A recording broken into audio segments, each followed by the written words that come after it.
All right. Cossack Crazies. My live video started a little bit earlier than I thought it was going to do. But we are live right here in Elk Point, just off of the interstate out here. A fun drive down, entertaining. Beautiful countryside down here. You know, farmers taking care of everything that they need to be taken care of right now. But we are live here in Elk Point. This is going to be a big one tonight. This is the final regular season game for our Sioux Valley Cossacks. 4-3 on our season so far, but a tough test tonight as we will visit the Elk Point Jefferson Huskies, undefeated on their season, number 1 in Class 11B, and they are poised to make a deep run in the playoffs, just like our Sioux Valley Cossacks would hope to do. But we'll see what happens tonight. It's beautiful out here. The bugs are out. That's always fantastic. Carms, can you hear me down there? Yes. Oh, yes, absolutely. All right. We may have to swap out. I think I got it.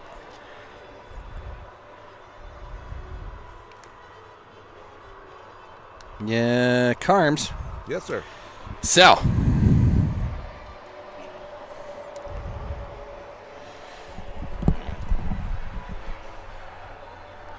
The sun here is brutal. Only for a little bit.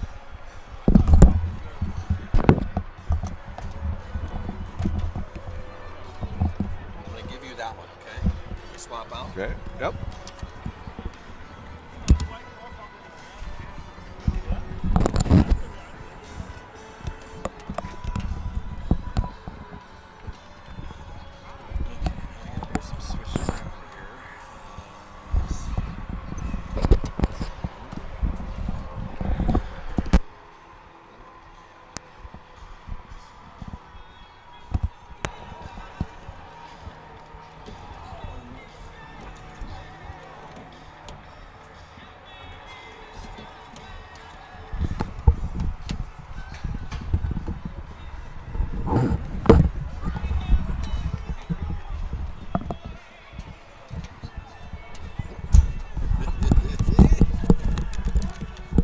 All right, Carms, are you with me down there? Yes. You can hear? Absolutely. Okay, so that one will cut out in and out. So apparently we're going to have to get a couple more headsets as they're cutting in and out of each other. But we are set up at the moment.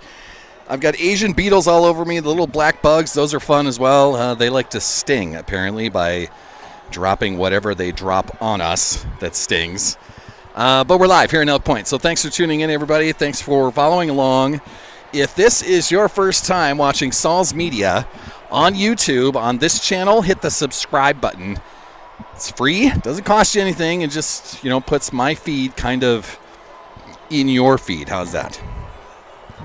It's going to be a fun one here tonight. Let me get myself put back together here now that we've got some things switched up. The first thing we're going to do tonight is thank our exclusive presenter for everything that we do here on Saul's Media. It is brought by our fantastic bank. My friends, they help me out every time I ask. Bankstar Financial. With locations in Volga, Brookings, and Elkton, Bankstar provides big-time business with a small-town feel. Looking to finance a home? Need a car loan? How's your retirement plan looking? Stop in today to chat with the local professionals. Bank on the bright side. Bankstar Financial, a proud sponsor of Sioux Valley Athletics and these Saul's Media broadcasts. We are live here in Elk Point, high atop the bleachers. There's not room in the press box for us tonight, so we're kind of beside it, and we'll be fun out here. We're used to being on the top of the bleachers, Carms. We do this all the time, volleyball included. So we'll be fine up here. Keep talking, Carms. We're going. Nice stadium here, beautiful field. It's beautiful weather tonight for a football game, and going to see here and make sure that we get the Cossacks going here and we have a good game. And yeah, I'm not sure if you're coming through that at all. Yeah, I'm not sure either. Yeah, I think I'm just picking you up as a voice in the background. I don't think your headphones are working, man. I can hear you. Oh, well, so it's just your mic, man, maybe? Okay. You can hear, though, through the ears? Yeah. I can hear you. Do that again. So that is working. Okay. I just need to tune you up a little bit here. All right. Well, there it is. How's that? There we go. I usually need some Now I found you. tuning somewhere, but there we found you. There it is. Hi, Carms. I'm never quite sure where, but I've always needed some fine tuning. Always need a little fine tuning. We got Carms on board. Bill Vincent's going to join us shortly. He had a little cross-country practice. We'll talk about him and his squad here coming up. The fans are filling up in front of us here. I don't know if you can see that, but it's pretty cool up here at Elk Point. A different field. How's that? It's beautiful here. The sunset, you can see that kind of in our background. The interstate's right there. One of the fun things about the interstate being this close to the football field is we are going to get some honkers tonight. Last time I was here, some of the fun travelers that roll by see the lights, see the football, and they will honk from time to time. So I don't know if you've ever experienced that, Carms, but oh yeah, absolutely, it does happen. And talk about honkers. We got the car honkers, maybe some regular honkers. Maybe some regular honkers that'll go over. Yeah, the old Canadians. We'll see what happens. But it should be a fun one here tonight. It's absolutely gorgeous. This is the 17th of October. A sweatshirt is too much at the moment. But once the sun goes down, then a sweatshirt won't be enough. It's that kind of weather. It's the fall. It's football. It's here, Carms. Yeah, there's absolutely really no wind here at all here now. Seemed like it was a little bit on the way down to start with, but for the rest of the Sioux Valley faithful that made the drive here tonight, we did have wind around the Brookings area through Sioux Falls. Once you got past Sioux Falls and down south, then it wasn't so bad. Just really, really nice. Beautiful day for this time of year. Yeah, it's beautiful right now. For football. Just absolutely gorgeous. So it is the last regular season game. Playoffs next week. Sioux Valley is in good shape for hosting the first round of the playoffs. It's up to our boys to do whatever they want to do after that, but they are in line. We'll talk about those once Bill Vincent gets here. Sorry, I can't talk. Bill was supposedly going to go through a lot of the playoff scenarios for us, so maybe we'll have that at a quarter break today. Maybe we'll have that at halftime.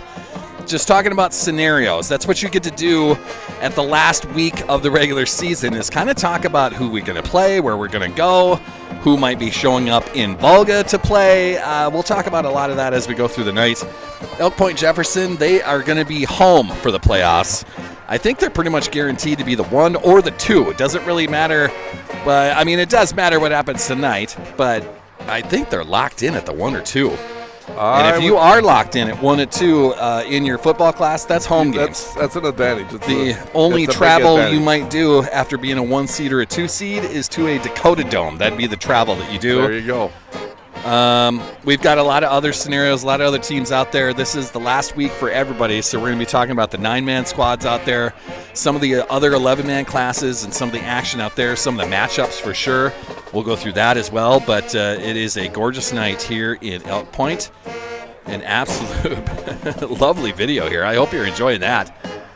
Sunset going down over the horizon, over the Missouri River horizon over there, as the bluffs we've got the line everything down here. Elk Point Jefferson band here serenading us here for the night. This last, I think here it's the last game of the regular season. Carms, did you order the serenading? I mean, was that something that you did on the way down here? Text maybe to someone we know?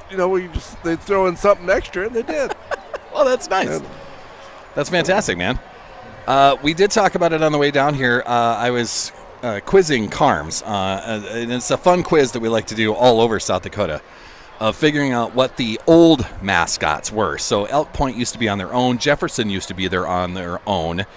Some of those other towns that you see on the signs out there, so Volin and Wakanda and Davis, Hurley, all of those guys trying to come up with the names, and I just learned on the way here, basically at the exit for Elk Point, that when Elk Point High School was just Elk Point, Carms, what were they called? The Elk Point Pointers. The Pointers. I did not know that it was the Elk Point Pointers. Jefferson down the road, they were the Blackhawks all by themselves, but now they've teamed up, and they've been teamed up for a long time now. The Huskies of EPJ and they are a fantastic football team. It was a couple years ago we saw these Elk Point Jefferson basketball team, the boys, yes. while we were in Rapid City. They hit this half-court buzzer beater in their first-round game, propels them to the semifinals. I think they finished with a fourth-place finish in that tournament, but it was a magical first day for them. I remember that shot. Yes. That was Elk Point Jefferson with some memories. 2 years ago in a basketball state tournament on the boys' side. That was out in Rapid City. We'll see what this football team can do tonight. I can tell you that they are athletic. They're big in the right spots at the same time. Some of the names that we're going to hear tonight, and we can go through the starting lineups here in a bit, but Bo Schmitz, he is a senior running back. He's number 5 for them, and then it's Luke Schmitz.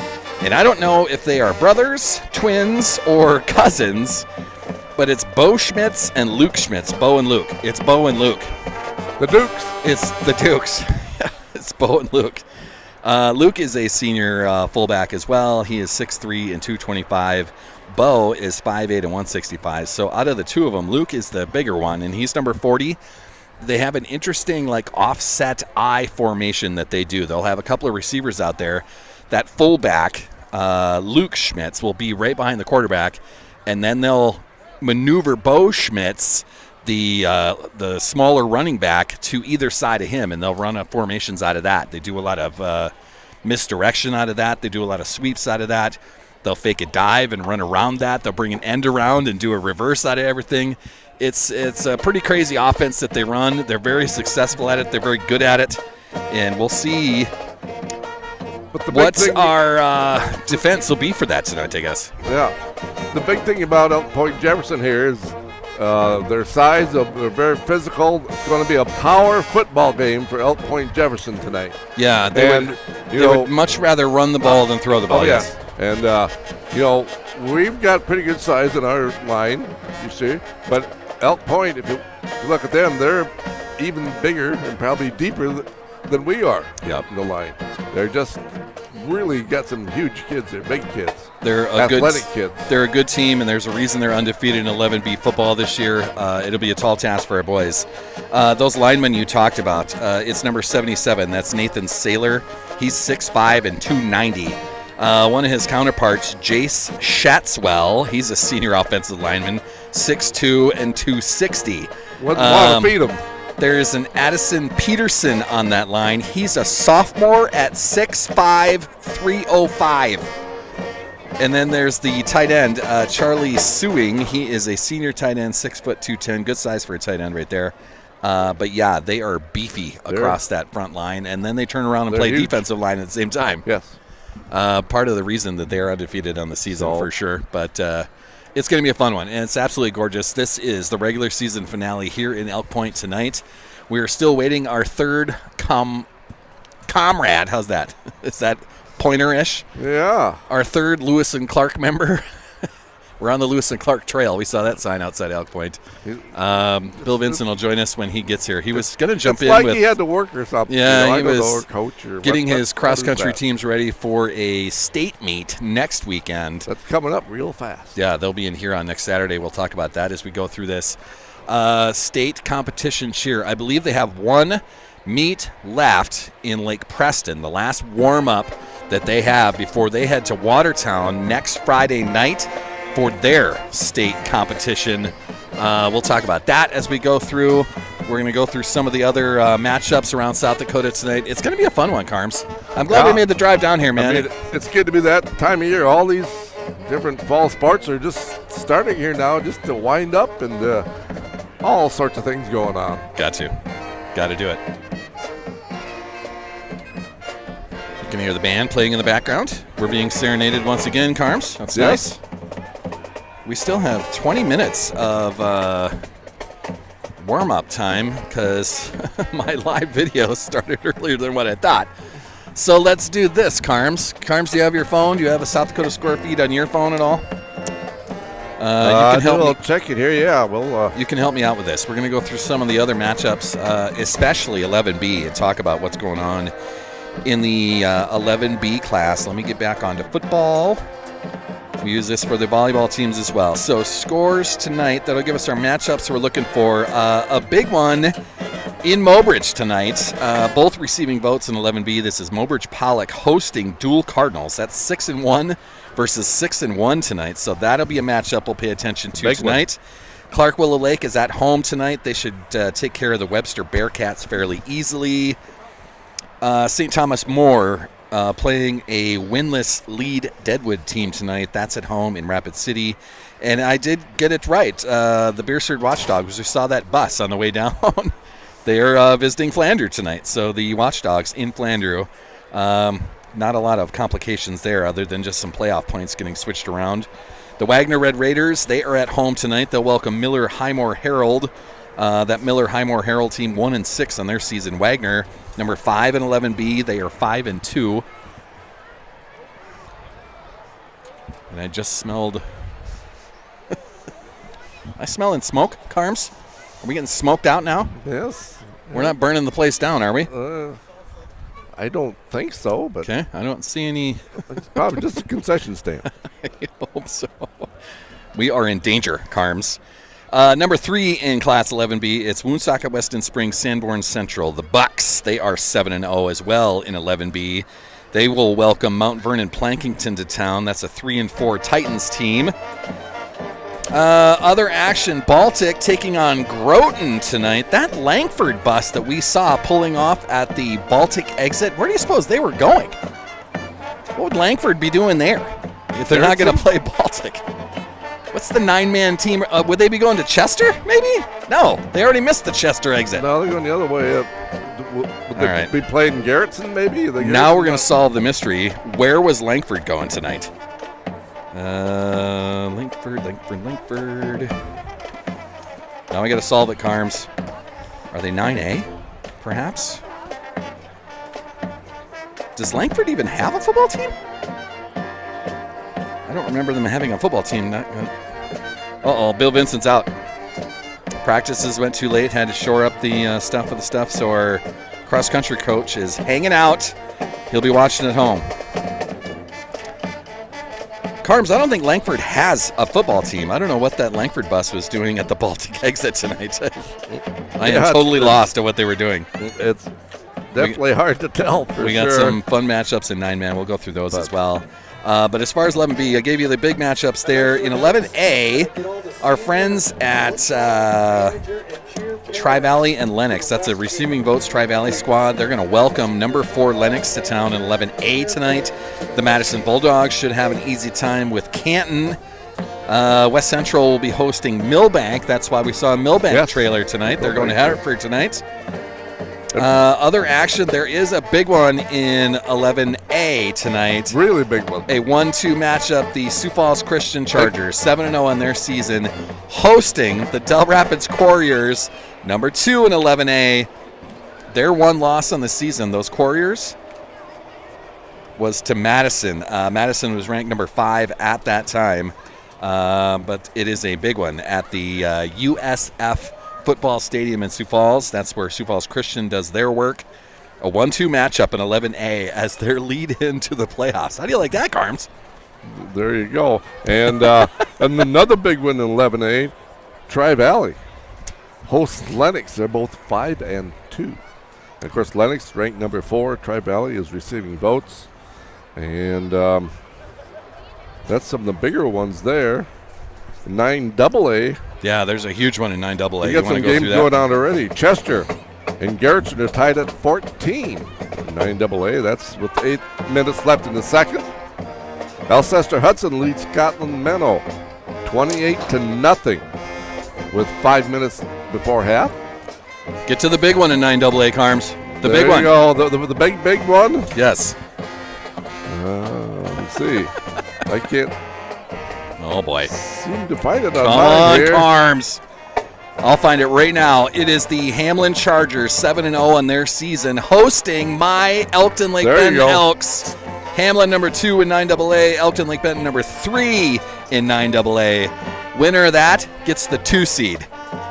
And those are home games in the playoffs. If it stays as Hamlin beating ELB, there's a very good chance that's going to be a rematch in about 2 weeks, 3 weeks maybe, where ELB will have to go right back to Hamlin as a 2-3 matchup in a semifinal. So we'll see what happens there. We'll be paying attention to that.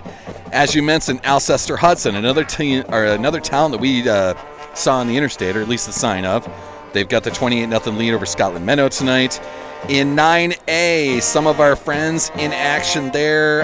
Chester and Garrettson, you mentioned that. Gayville Vollen, another one that we saw. They've got a 6-0 lead over Tripp Delmont Armor ACDC. That's Indies Central and Dakota Christian. Did I get it right? Yes, absolutely. Wall on the road to Lyman. Lyman plays in what, Preshow? Isn't that where Lyman High School is? Wall's on the road tonight. They're undefeated in 9A.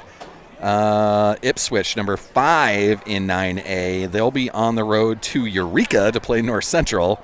Should have some fun with that. Warner on the road to Frederick to play Loyola Frederick tonight. That Warner team, the Monarchs, they're 7-0 in their year. Your friends in Howard, number 3 in 9A. Game, they are hosting Receiving Votes Viborg Hurley tonight. That's a 6-1 Howard Tigers team against a 5-2 Viborg Hurley team, so we'll be paying attention to that tonight as well. 9B, you got 9B over there, Carms? Yes. A couple of good ones there as well. A couple real good ones. The Del Rapids St. Mary is hosting Sioux Falls Lutheran tonight. Del's St. Mary is number 2 there, and Sioux Falls Lutheran is receiving votes, but they're 5-2. Del's is 7-0. Yep. Big consequences there. Corsica Stickney is at Platte Geddes. They're both, well, one's 5-2. Platte is 6-2. Yeah, so another big.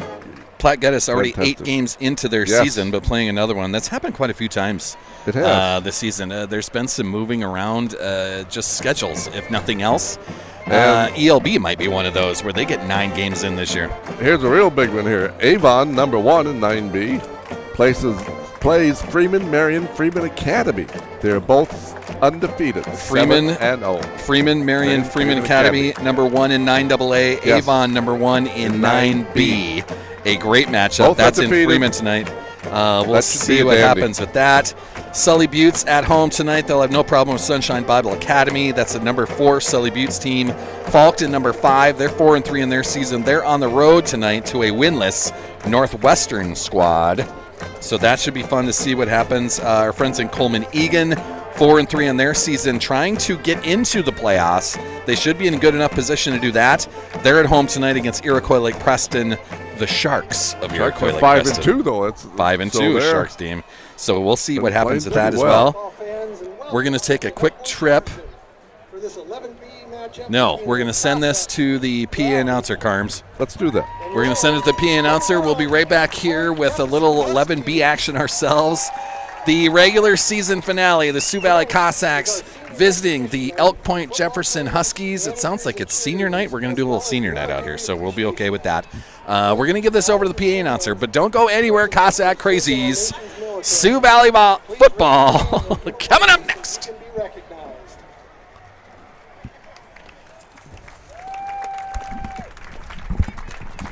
At this time, we ask that all parents of underclassmen football players please raise your hands to be recognized. Managers of cheerleaders as well. Thank you for your efforts and support throughout the season. And now let's meet our senior football players, managers, and cheerleaders. First, the senior cheerleaders. Layla Peters, daughter of Eric and Michelle Peters. After high school, Layla plans to join the military, then attend Augustana University and major in sports management and coaching for hockey. The accomplishment she is most proud of is getting to where she is now and how prepared and successful she has become. Her favorite cheer memory is spending time with her team and being able to build relationships with every single one of them. The next one is Jaden Crippen, daughter of Travis Crippen, Sarah Crippen, Brittany Blanche, and Chad Blanche. After high school, Jaden plans to attend Briar Cliff and major in elementary education to help kindergartners in the future. The accomplishment she is most proud of is how far she's come since freshman year. Her favorite cheer memory is getting ready together before the game each year. A. Nuno, child of Aiden and Vanessa Nuno. After high school, A. Nuno plans to enroll for 2 years at USD for Gen Eds and then pursue the medical career path. The accomplishment they are most proud of is having a good GPA. Their favorite Huskies athletic event memory is sometime in elementary where they did cheer camp for a little while. The senior manager is Delaney Thorson, daughter of Shannon Johnson, stepdad Louis Avila, and stepmom Carrie Condon. After high school, Delaney plans to attend nursing school. The accomplishment she is most proud of is getting a blue ribbon at Educators Rising Nationals. Her favorite football memory is getting to be on the field during the action. And now our senior football players. Number 1, Anthony Tatro, son of Ryan and Cheryl Tatro. After high school, Anthony plans to attend college to study human biology. The accomplishment he is most proud of is being his grandpa's favorite grandchild. His favorite football memory is the Black Hills State team camp.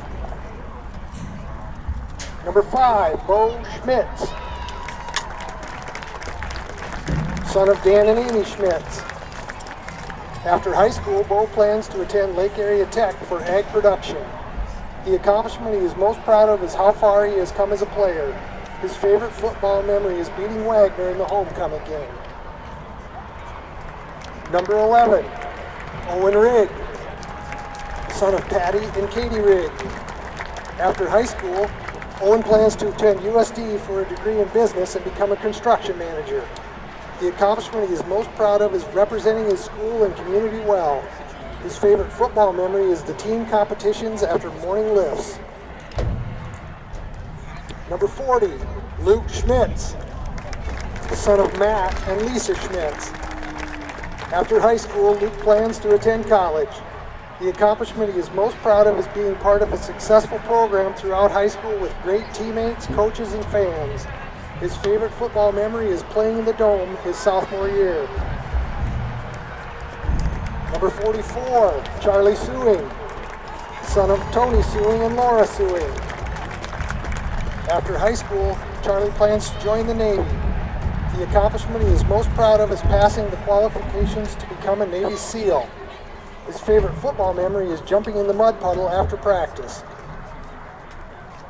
Number 57, Connor Saylor, son of Roger and Sabrina Saylor.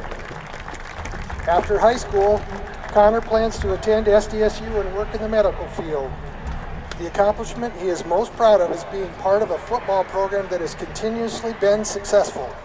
His favorite football memory is doing the hotel room service dance. Number 72, Jace Schatzwell, son of Troy and Leah Schatzwell. After high school, Jace plans to attend college. The accomplishment he is most proud of is how far he has come as a player and leader and all the life lessons I have learned from this sport. His favorite football memory is carrying the rock for a 2-point conversion in breakfast with home money. Number 76, Keaton Hines, son of Levi and Carla Hines. After high school, Keaton plans to attend college. The accomplishment he is most proud of is his work ethic. His favorite football memory is making a 2-point conversion at Beersford and picking on home money. Number 77, Nathan Saylor, son of Robert and Kelly Saylor. After high school, Nathan plans to attend Oklahoma State for a degree in sports media. The accomplishment he is most proud of is getting a 29 on his ACT and being part of the state championship team in 2022. His favorite football memory is his senior year at the BHU team camp. Give the seniors a round of applause.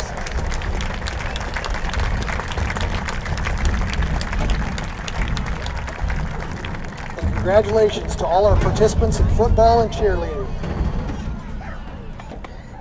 All right. And now let's meet the visitors, starting with the cheerleaders from Sioux Valley.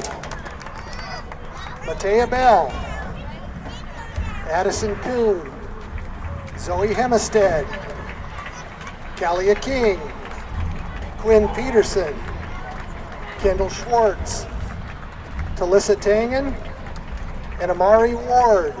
The cheer coach is Casey King. And now the offensive starters for the Cossacks.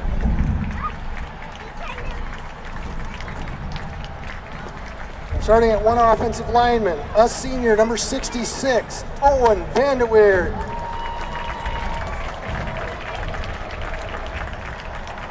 Another offensive lineman, a senior, number 56, Andrew Gunderson. Another offensive lineman, number 52, Drake Schmuck. Another offensive lineman, a senior, number 51, Preston Top. The other offensive lineman is a senior, number 50, Marcus Olson. The wide receivers for the Cossacks is a sophomore, number 30, Cooper Teskey. Another wide receiver is a senior, number 17, Hunter Steinhaus.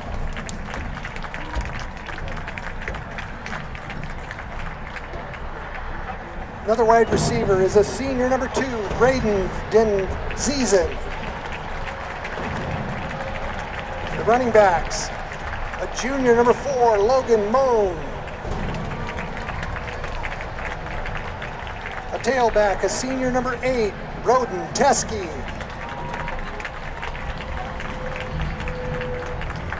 The other running back is a junior, number 25, Johnny Vermeulen.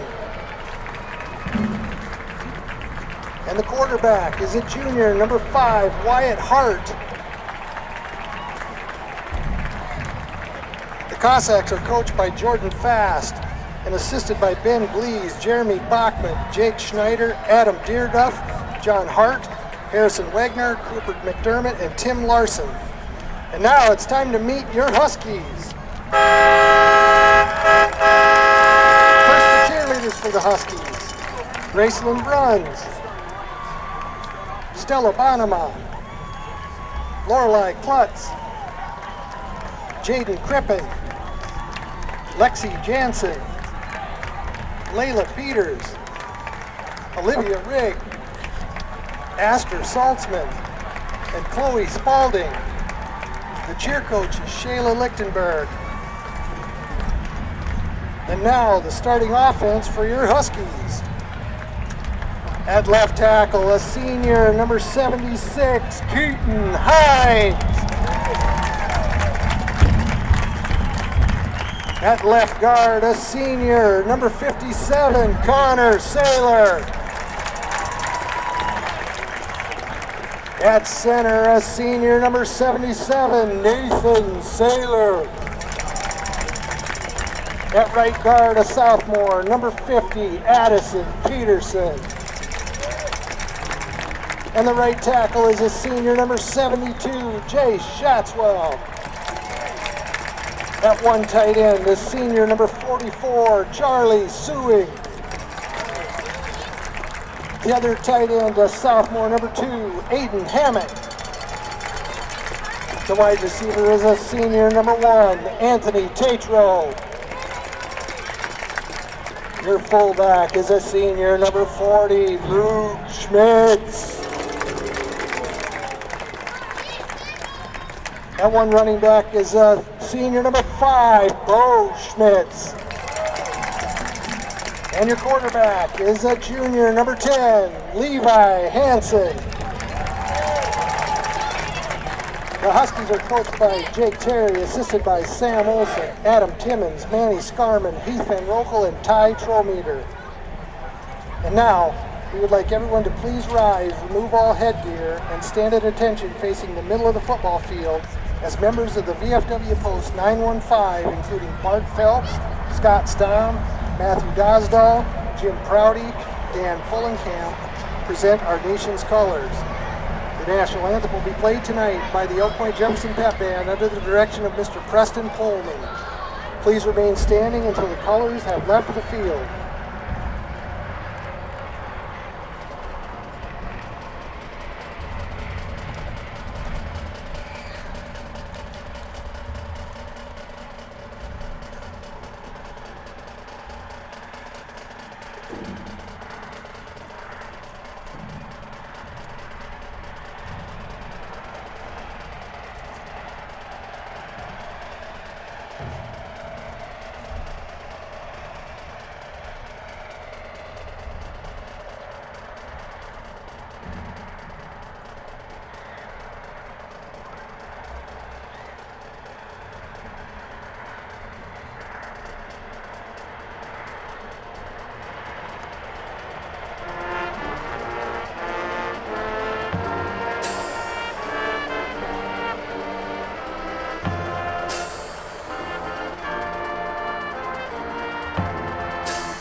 Let's get ready to play some football. Yeah, let's get ready to play some football. Long introduction there, long senior night.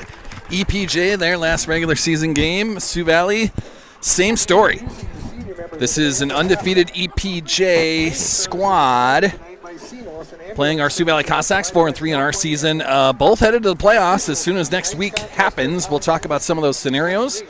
Perhaps our partner in crime back home can send you a text, Carms, because you're holding my phone. I won't get that text. Oh. So we're going to do some coin flipping out there. We're going to talk to some captains out there. Some other sponsors I want to thank. Bringing us our starting lineups tonight, CC's Bar and Grill for our Sioux Valley Cossacks. Number 2, Braden Danzizen, a senior wide receiver. He's 6'3", 185. Number 4, Logan Moan, a junior running back. He is 6'1", 205. Number 5, Wyatt Hart, our quarterback. He's a junior, 6 foot, 195. Number 6, Mitchell Guthmiller, a senior running back / wide receiver, 6'4", 200 pounds. Number 8, Broden Teskey, a senior tight end. He's 5'10" and 200 pounds. Number 17, Hunter Steinhaus. He'll be a senior on the wide receiver spot, 6'1", 165. Number 30, Cooper Teskey, a sophomore wide receiver, 6'1", 165. And on the line, the Beef. Number 50, Marcus Olson. He's a senior, 6 foot, 225. Number 51, P. Top, Preston Top, a senior offensive lineman, 6 foot, 225 pounds. Number 52, Drake Schmuck, a senior offensive lineman, 6'2", 235. Number 56, Andrew Gunderson, a senior offensive lineman, 5'11", 220. And number 66, Owen Vanderweerd, a senior offensive lineman. He is 6'4" and 260. Owen's a big boy. We had a lot of fun on the coaches show. Talking with Owen, talking with Wyatt Nelson. Good times out there. On December 13th, 1946, Russell continued his commitment to service and community.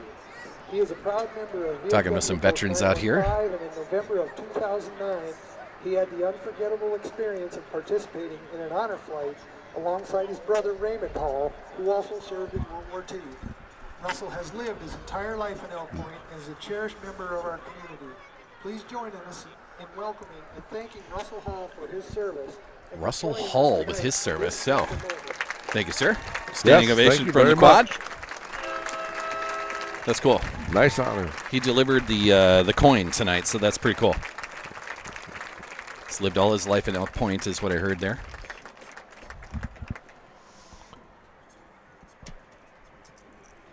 It's cool Elk Point can do that. It is looking like EPJ is deferring. So Sioux Valley is going to take the ball to start our matchups here tonight. Should be a fun one. Carms, you ready for this? Yes, absolutely. Sioux Valley will be defending the north.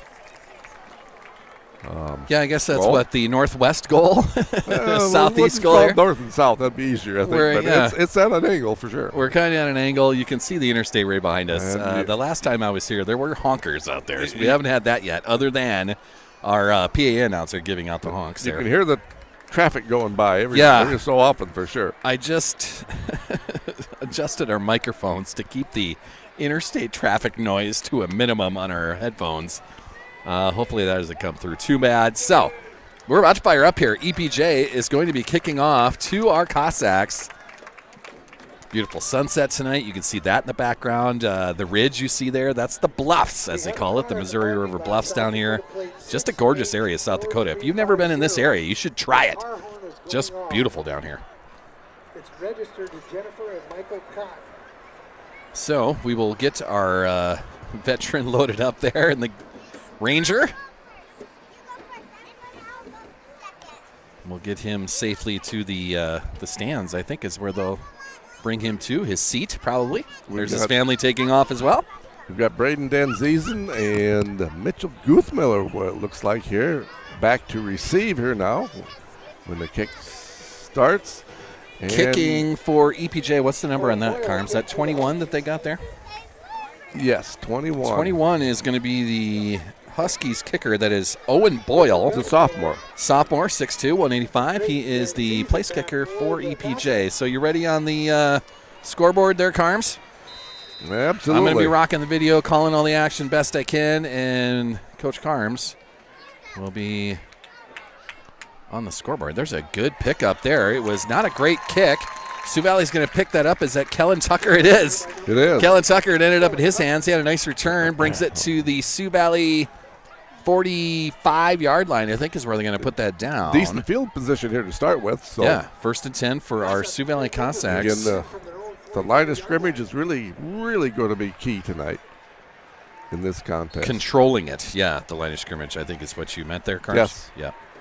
Going to be tough. That's a big, husky defensive line. Big and deep. Our beef's going to have to match up with their beef. We'll see what happens. It's going to be Wyatt Hart starting in shotgun. He's got Guthmiller behind him.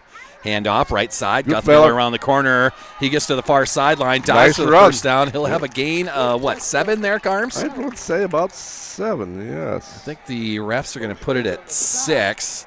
They're going to put him down just on the other side of the 50. That'll be the EPJ 49-yard line. So a gain of 6. It'll be 2nd and 4 coming up. Good start by Wyatt Hart and Mitchell Guthmiller and the offense to start. It's a good seal on the end. EPJ is going to bring a lot of misleading motion with their offense. Very important tonight, not only to control the line of scrimmage, but to use these possessions, and that's Guthmiller right up the middle. He's got a gain of 9 yards on that. Gets him to the EPJ 40-yard line. So 2 runs, 1 first down for our Sioux Valley Cossacks, and they keep the chains moving. 1st and 10 from the Huskies 40-yard line. Wyatt Hart in shotgun. He's got Logan Moan next to him this time. 4 receivers out there. That's Dan Ziesen in motion. Huskies had a jumper, but he gets back. Sioux Valley end up with trips on the near sideline. Wyatt Hart will take that snap, looking to throw it. That's just a feed to Mitchell Guthmiller. He fights to get back to the line of scrimmage. Looks like it's going to be a loss of 1. So it'll be 2nd and 11 coming up for the Sioux Valley Cossacks. They put trips out on the left side and then just backed Guthmiller up, threw it to him, and he just had a hard time getting out of that. So a fun design. It doesn't go anywhere. And that'll bring up 2nd and long for Sioux Valley. Carms, how's the seats down there? You doing okay? Yes, I got absolutely. Carms at the top of the bleachers. I'm just left of the press box. There's a handoff to Guthmiller around the right side. He's got some room, stiff arm, and he'll fight to get to the original line of scrimmage. And I think they're going to give him a couple yards there. Yes, I think so. Again, they've had some success here early going over that. No, they're going to say that he stepped out. He didn't even get to the 40, so it's going to be 3rd and 10 coming up. He must have stepped out there. The original line of scrimmage now, that's 3rd and 10. It's been heavy on the Mitchell Guthmiller side of things so far. Wyatt Hart in shotgun. He'll drop back, looking to throw it. Now he's in trouble, sprinting out of that. Throws to the middle, but no one there. It was Dan Ziesen that was the closest one, but it was behind Randy Dan Ziesen. And that'll be an incomplete pass and a 4th and 10 for our Sioux Valley Cossacks. Now look, all season long, 4th and 10 has been go for it time. I'm not sure if that's the best decision here at the 41. EPJ 41-yard line, but all I see out there is offense. I am not seeing a punter out there, so 4th and 10 on the EPJ side of things. Wyatt Hart in shotgun. Logan Moan behind him. There's 3 receivers to the far sideline. Tobin Squires on the near sideline. We're looking to throw it. Wyatt Hart drops back. Throw over the middle, and it'll be caught. Caught, I believe. I'm not seeing a referee say yes to that. Who's our receiver that is there fighting? That's Steinhaus that is going to be called with a catch. They're going to give it to him right there. It looked like a catch from here.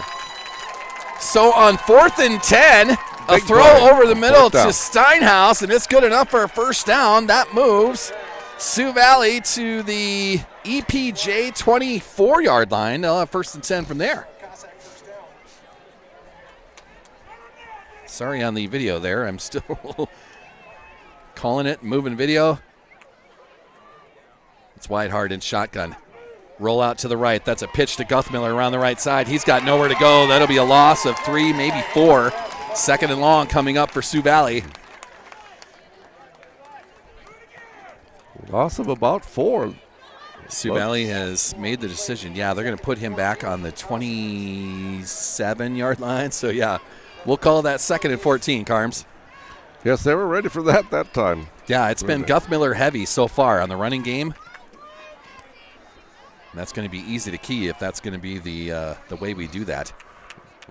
Wyatt Hart in shotgun. Logan Moan right behind him. They're going to hand that off to Dan Ziesen around the left side. Coming to the near sideline. He had a little hole, but it's closed up by number 40 of EPJ.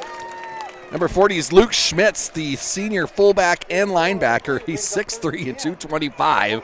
I hope he's playing football somewhere after his senior year. So it's a gain of 4 yards officially. It'll make it 3rd and 10. We get back to the original line of scrimmage. Sioux Valley now. 3rd and long, but it's in EPJ territory. Wyatt Hart, he's in shotgun. He's got Mitchell Guthmiller to his left. Dan Ziesen in motion. Wyatt Hart will take that snap, throw it over the middle. That's Tobin Squires. He's not allowed to get to that. No flag. No flag down.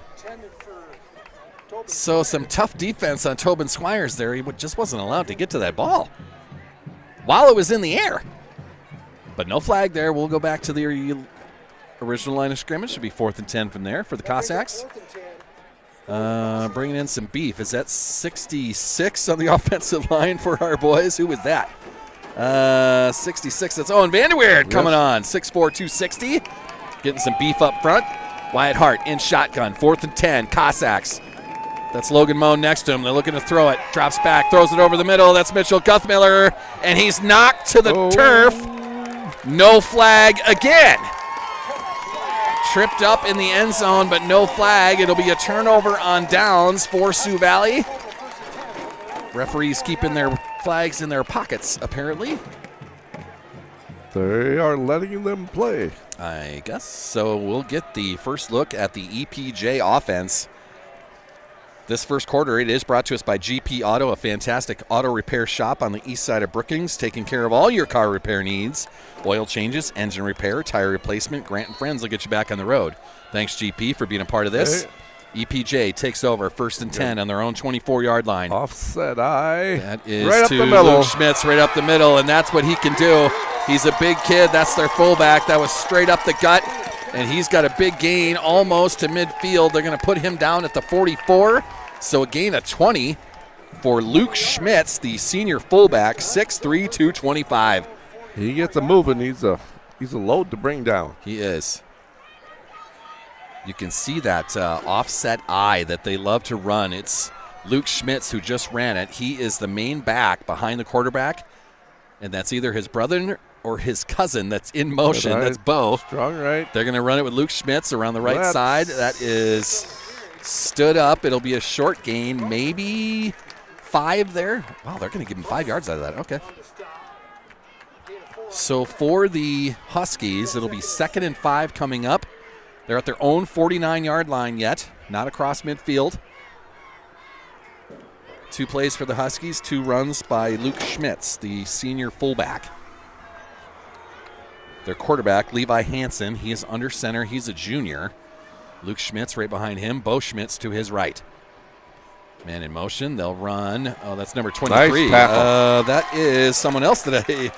That's Brody Van Rokel, a junior running back, 5'10", 170. Bet he'll be tackled for no loss, no gain either. It'll be 3rd and 5 from the Huskies' 49-yard line, so no gain on that. Nice tackle there by number 8, Broden Teskey. Broden Teskey in on that. I saw Vanderweerd in on that, coming off the pile. Good job by the front 7 of the Sioux Valley defense. Now it's an empty backfield for the Huskies. There was a little bit of motion by the movement, right? We're going to back these Huskies up. By the left end. Yes. Yeah, that'll be false start on the Huskies. We'll back them up 5 yards. That'll make it 3rd and 10. They'll place the ball on the EPJ 44-yard line. So here's the time where those Cossacks, they got to make a hold here. Forced them into a 3rd and 10 situation, 3rd and long. Now, EPJ, they have plenty of options. They can run it. They're not scared of 10-yard deficits here on the chains. They can run it. They don't like to throw, really, so we'll see how this goes. Ball's on the 44. That'll be a run around the right side. He's got a nice gain across midfield, but he's short of a first down. see if EPJ plays the same game we do. They're going to place the ball in the Sioux Valley 48. So it'll be and about. Is that a long three? That's on the 49-yard line. So a long three. See if EPJ plays the Sioux Valley game of everything is 4-down territory. It sure looks like it. They've got their regular offense in there. I don't see a punter going back, and they will. They'll try it right here. 4th and 3. Come on, Sioux Valley. Here's that defensive stand. EPJ will hand that off to Luke Schmitz right up the middle. He will plunge forward. Does have it. Across the 45 to the 44, almost the 43-yard line. And that'll be a first down for the Huskies. So they do the same thing, 4-down territory, and it's successful for them. They plunge over for a first down. It'll be a fresh set of downs for the Huskies. Now on the Sioux Valley 43-yard line. Levi Hansen under center. He's got Schmitz and Schmitz behind him. They'll hand it to Luke Schmitz right up the middle once again. He's got a nice gain there. Who's on the tackle there? Carms. Preston Top getting off the pile, and looks like Logan Moan getting off the pile there. Yeah, Preston Top was Teskey there. getting off the pile. Yeah, nice tackle, but it was a gain of 6. So we'll have 2nd and 4 coming up for the Huskies. Ball now at the 37-yard line of Sioux Valley. It's going to be a very popular formation tonight. Levi Hansen under center. They'll hand off to Luke Schmitz right up the middle once again. No, it's a keeper by a great fake. He got me on it. Yes. So that was Levi Hansen on the keeper around the left side. Faked it to Schmitz up the middle and went around the left side. That'll be another first down for EPJ. That's that misdirection, Carnes, right there. The old cross buck. You're fake it one way and hand it off, go in the opposite. Coming up on the 4-minute mark here in the first quarter. Sioux Valley with a nice drive, but it stalls at the 24-yard line of EPJ. Now the Huskies going the other way, just outside of the 20-yard line now, 23. They'll hand that to Luke Schmitz right up the middle. That is handled. That's Wyatt Nelson getting off the pile. A nice job. It'll be a short gain of 2 yards. It'll be, well, we'll give them 3. 2nd and 7 coming up for the Huskies. Yeah, did a better job there on that power inside. You pretty much just have to, if you can't make the tackle, you got to make a pile and try to just plug things up, right? Just plug everything up as much as possible. And that's one of their bread and butters plays with the backs that they have. Coming up on the 3.5-minute mark left here in the first quarter. Huskies on the move, 2nd and 7. They'll hand it to the wide receiver coming around. He busts out of that. That's Bo Schmitz that fought out of the tackle of Logan Moan. He spins forward, gets close to a first down. We'll call that 3rd and 3 left to go. But it's the Huskies getting inside the red zone now. Just about had him there for about no gain. Stood him up, but he spun out of it. Got to wrap those up because you don't get second chances here. Levi Hansen under center. He's got Luke Schmitz behind him. A couple of wide receivers out there as well. They don't like to throw it. They'll hand it to Luke Schmitz right up the middle. He struggles. That's Preston Top hanging on for dear life. He'll be close to a first down, but short. Looks like 4th and 1 coming up. A bunch of Cossacks in there. He was plugged up pretty well here by... Yeah, I saw Preston Top get off that pile. That's Tobin Squires getting off that. Johnny Vermillion getting off that pile. Yeah. Tobin Squires was really the one that really plugged it up right away. Plenty of helpers there. So here we go. Here we go. Get Carms. 4th and 1. Huskies now. They're on the Sioux Valley 15-yard line. 4th and 1. Now they ran Luke Schmitz the last time they did this right up the middle. Levi Hansen under center. Schmitz right behind him. They'll pitch it out wide. Almost stopped, and it's going to be close to the goal line. That's inside the 5. That was Brody Van Rokel once again, number 23. He's the junior running back, but out wide, 5'10", 170.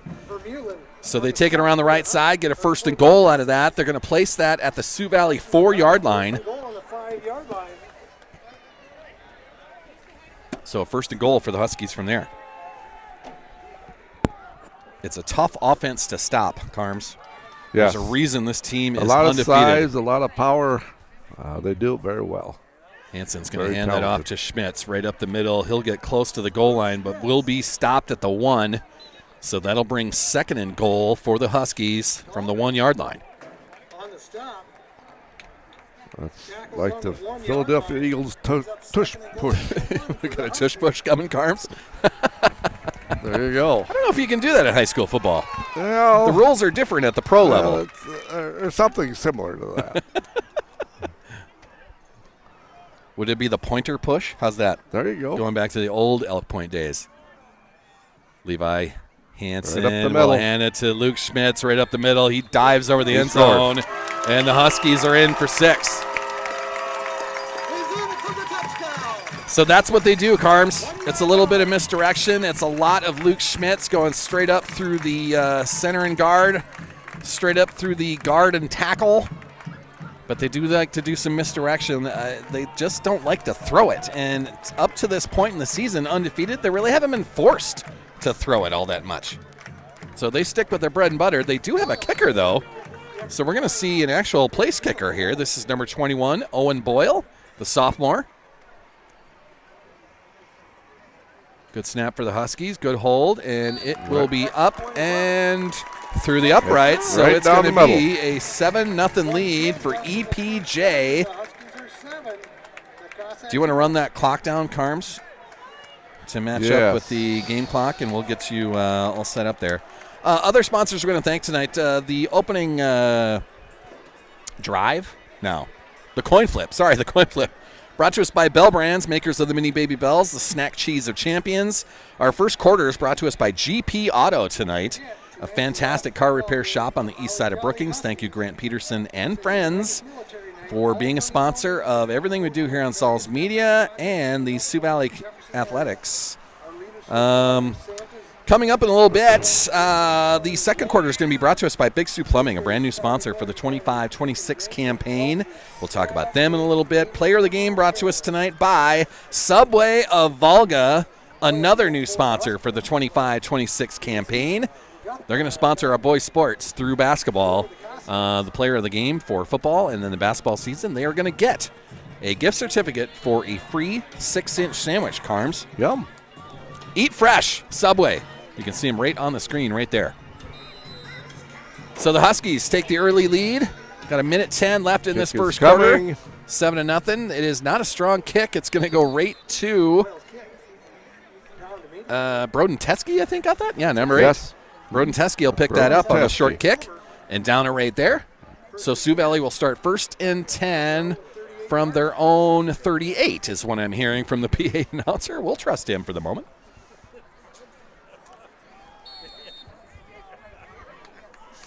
Got fans sitting everywhere in front of us here, Carms. We're right in the thick of it. That's how we like it, Carms. Yes, we do. Right up Lightheart the middle. is going to hand that off. Is that Logan Moan trying to get up the middle? Is that? Yeah, it was Yes, Logan it's Moan. Logan Moan. He'll have a short gain. We'll call that 2nd and 8. 2nd and 8. You got Give about Logan Moan 2 2 yards on that. Not much there. But on that first possession, it was all Guthmiller. So trying to change it up a tad. Give this defense something else to think about. Wyatt Hart in shotgun. He's got Guthmiller behind him. Coming up on the 30-second mark left here in the first quarter. Here's the handoff. Hand off to Guthmiller. Guthmiller. And a fumble as well. That ball's out. Who jumped on it? They are going to say EPJ. The Huskies jumped all over it. So a turnover on the handoff to Guthmiller. Huskies jump on that, and they get the first turnover of the game. How you doing there, Carms? Good. Is the scoreboard working for you, or we got to re-up that thing? It's working. Okay. Yep. So 1st and 10 here. Yeah, 1st and 10 About the EPJ 34-yard line. of Sioux Valley. Yeah, Of they're Sioux on Valley. the short field after the turnover. So Yes. it'll be Levi Hansen under center. He's got Luke Schmitz right behind him. First possession was heavy Luke Schmitz. They fake to him, go And around around. the corner, and that'll be a good game. Broden Teskey will come up with the initial contact. And it's Mitchell Guthmiller. Wyatt Nelson put him down. Guthmiller also there, but it was Wyatt Nelson that delivered the blow to end that run. They'll give, that was Aiden Hammett, sophomore tight end around the corner. They'll give him 6 on that. Yeah, gave him about 6. So and our first quarter, I think, is going to expire on us. So it's a 7-0 lead after 1 here in Elk Point, home of the Elk Point Pointers. You got that all set up down there, Carms? You need help? We're going to get our scoreboard put together correctly here before we get into too much. Let's not drop that over this fence line. Be a big boom. So still a beautiful night here in Elk Point, just not the way our first quarter wanted to go. Sometimes that happens. Stop it right there. 7-0 early lead for EPJ. And they'll have a 2nd and 5 coming up to start the second quarter. As I mentioned, our second quarter tonight brought to us by Big Sue Plumbing, a new sponsor for the 25-26 campaign. Water problems at home or your business can be flooding. Neil is a huge supporter, especially in the wrestling side of Sioux Valley Athletics. Big Sue Plumbing specializes in residential and commercial plumbing, new construction, remodels, and service. Thank you, Big Sue Plumbing. Thank you, Neil, for being a part of this. And we'll see how the rest of our football game goes here. EPJ, an early 7-0 lead over our Cossacks. They just forced a fumble, recovered that, and gave themselves a short field. Coming out of the quarter break, they're going to have a 2nd and 5 coming up from the Sioux Valley 29-yard line. How you doing down there, Carms? Doing good. Okay, good. I couldn't hear you there for a fantastic. second. Just making sure you're there with me, man. Definitely, most definitely here. We got to have a stand here. Yeah, we need a defensive stand here. Gave the Huskies a short field after the fumble on offense. So the first possession for Sioux Valley ends with a turnover on downs. The second possession ends with a fumble. The Huskies jumped on it. So are we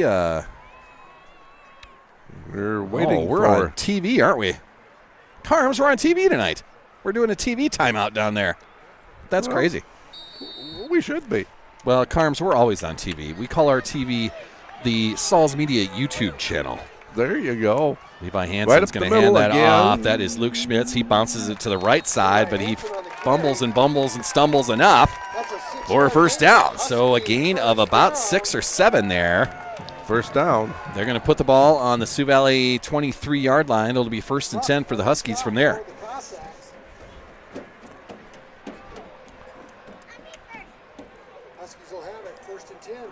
Decent run by Luke Schmitz. It's been heavy on the Luke Schmitz side of things tonight for the Huskies. I mean, they do have other options, but I guess he's working so far. He's a big running back. Oh, he's 6'3" and 225. This is one of the bigger running backs in South Dakota. He's going to be the lead blocker on this. That's going to be pushed back up the middle. And Wyatt Nelson saying that ball came out. Sioux Valley's pointing our way. What are the referees going to say? Maybe down by contact or stood up and forward progress stopped. I don't see a arm yet pointing our way.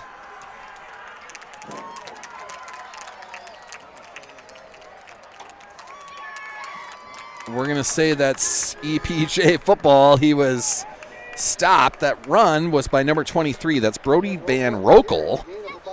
On an end around, he turned up the middle on that, and that's when Sioux Valley tried to pull that out of there. But I think the referees are saying that his forward progress was stopped, or maybe a knee was down before that ball came out. And the end result of that is a 2nd and 2. We got Twins here to the left, which haven't seen too much of here yet from EPJ. They'll still hand it off to Luke Schmitz. Off the left guard, he gets down inside the 10-yard line now, so that'll be another first down for the Huskies. They'll put it right on the 10, so it's going to be 1st and goal from the 10-yard line for EPJ. 1st and 10 on the Cossack 10-yard line.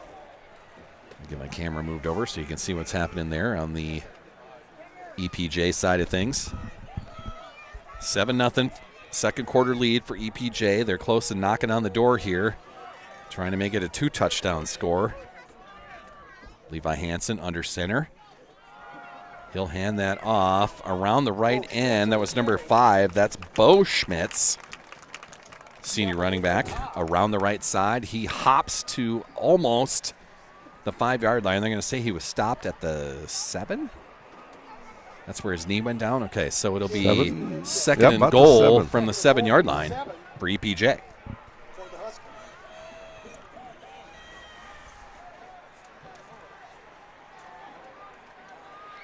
Huskies break the huddle. It'll be Levi Hansen that is under center. Luke Schmitz is behind him. We've got an offset line here now to the left. They'll pitch it to Schmitz around the right side, fighting for the 5-yard line. That's a nice tackle. Who is that? Is that 56? Was that Gundy that got that? Yes, Gunderson. Yeah, Andrew Gunderson on the tackle. Nice job there. Chase Luke Schmitz down around that right side, the far sideline, and it'll make it third and goal from the 5-yard line. So nice job by Gundy. He's a senior out there doing senior things. Yeah, he kind of read that right from the beginning and made a nice defensive stop. So third and goal coming for EPJ. It's Hansen under center. Luke Schmitz right behind him. Fake it to him. They're going to throw it over the middle, and that'll be over the outstretched hands. Trying to get it to Anthony Tatro, the senior wide receiver. So there was the one throw that we've seen in this first half. Tried a little play action there and thought they might get It was a nice play design, just overthrew him in the back of the end zone.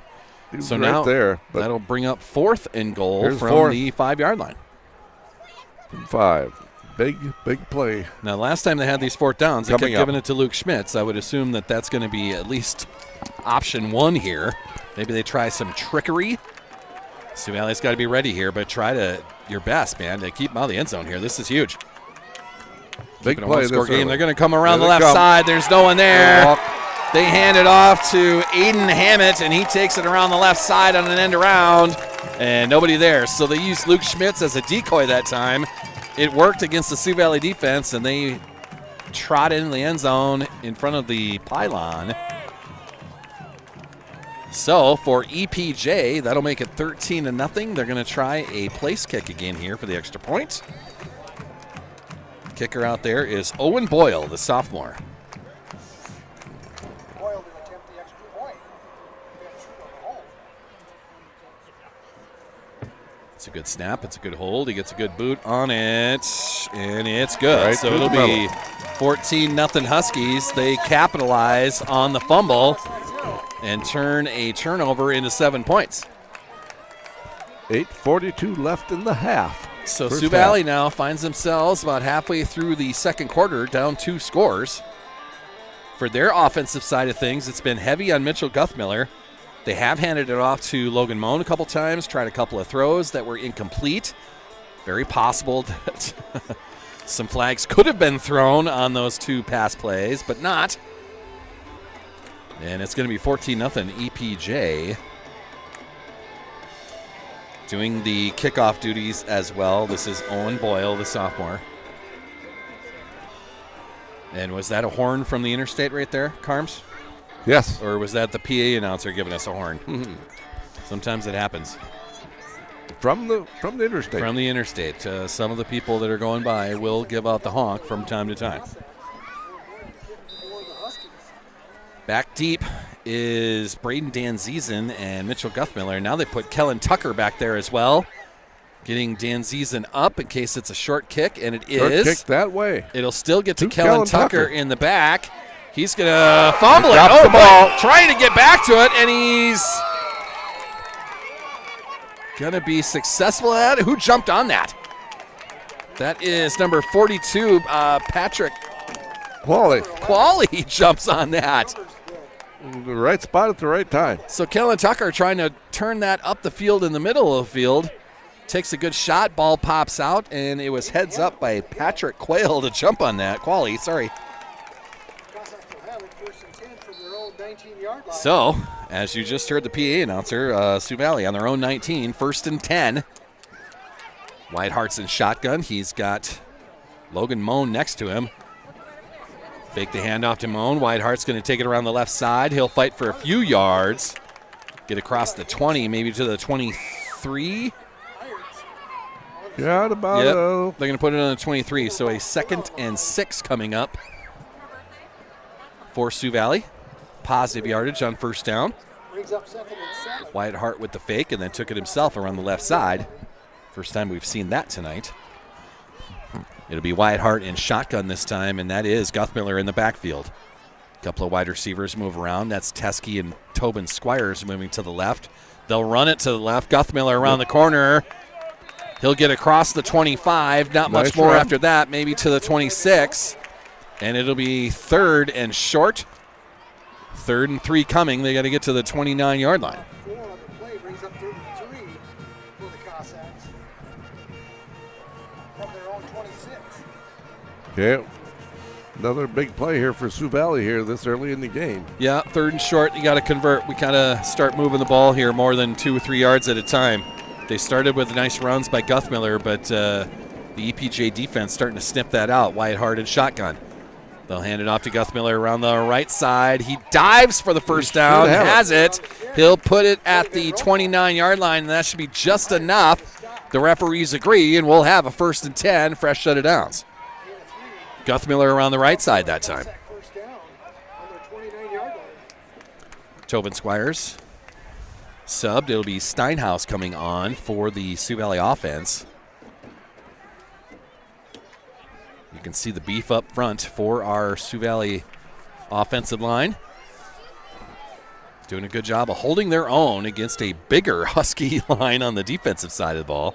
Whitehart will spin, give it to Guthmiller around the left side to toss. It'll be another short gain.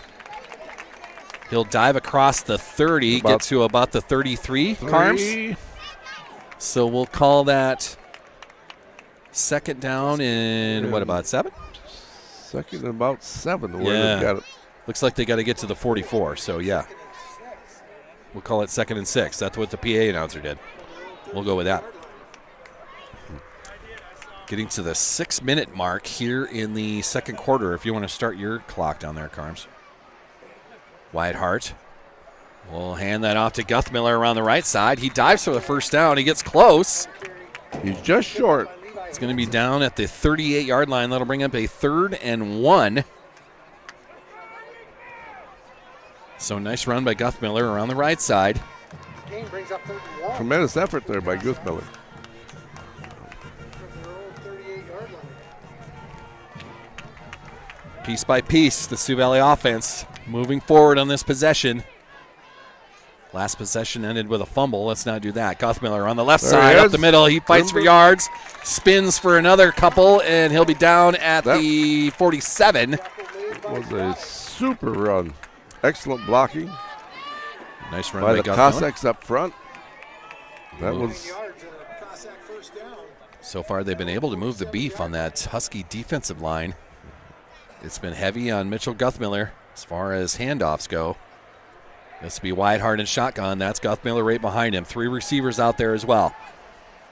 Whitehart takes that, hands off to Guthmiller around the left end, far sideline. He spins to about midfield. So we'll stop the clock there because he's out of bounds. Gain of maybe. What are they going to give him there? 3? Yeah, 46 to the 49. So it'll be 2nd and 7 coming up. Look at us doing math. Me and my Elkton math, you and your what? That's my country school math. Oh, Carms. You and your country school math. That's been a while ago. Whitehart and shotgun. Logan Moan to his right. They'll hand that off to Guthmiller in motion. He's going to take it to the near sideline. Cuts the corner. Nice cut. And he's still available loose down the far near sideline. Not quite. He'll be pushed out at around the 10. What a run. He doesn't look like he's running like a gazelle, but it's such long strides. That is a track star in the spring. He read that block downfield really well, and, man, it was cut and go. What a fantastic run by Mitchell Guthmiller. Wow. Carms, you want to stop the clock there? Cossacks have a first and goal from their Here we go. Husky 3. First and goal from the Husky 3-yard line. That'll be Wyatt Hart in shotgun. Guthmiller right behind him. He's going to take it around the right side, fighting for that goal line. Knocks one man off him, and he will be stopped short. Oh, it's got to be really, really close. They're going to put him inside the 1. Really, really close. Mitchell knocked one tackler to the ground. He did. And then dove for the goal line, but they're going to say he's inside the 1 for a second and goal. Cossacks have it. Got to be just Second and goal from the a 1. nose short here, but plenty of time yet here. About 4.5 minutes left in the first half. Mitchell running hard tonight. He's been a big part of the offense so far. Sioux Valley down 14-0, trying to punch in right here. Be Wyatt Hart following Guthmiller into across the goal line. There you go. Touchdown, Sioux Valley. Wyatt Hart around the left end. He followed Guthmiller through the hole, and that'll make it 14-6. Sioux Valley without a place kicker this year. They'll try for 2, as they've been doing all year.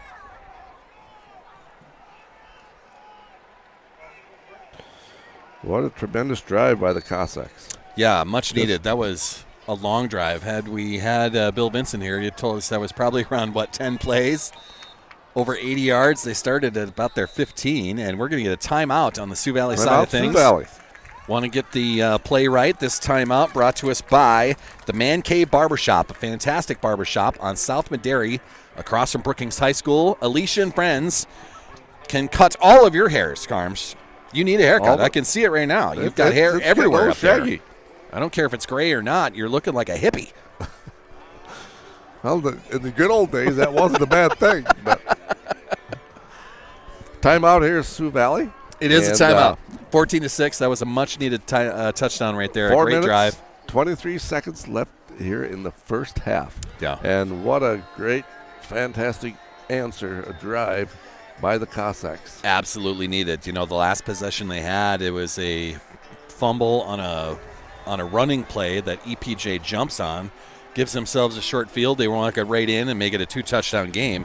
That was a long, sustained drive right there. That probably was 10 plays-ish. That was kind of mostly all Mitch Guthmiller. Yeah, it was, especially the big run. Big run, that was from the 49 down to, the 4-yard line they put him at, so a 50-yard run to set up that score. Now we're just trying to get the right play, the right scenario for a 2-point conversion. This is big, too. If EPJ is going to be kicking extra points all night long, then if you're going to go for 2, you have to get these. Give yourself a better chance. That's going to be Wyatt Hart in shotgun. He's got Logan Moan behind him, 2 receivers out there. And it'll be Wyatt Hart faking the pitch. He's right diving for the goal line, and it'll be stopped short is what they're going to say. Referee say no.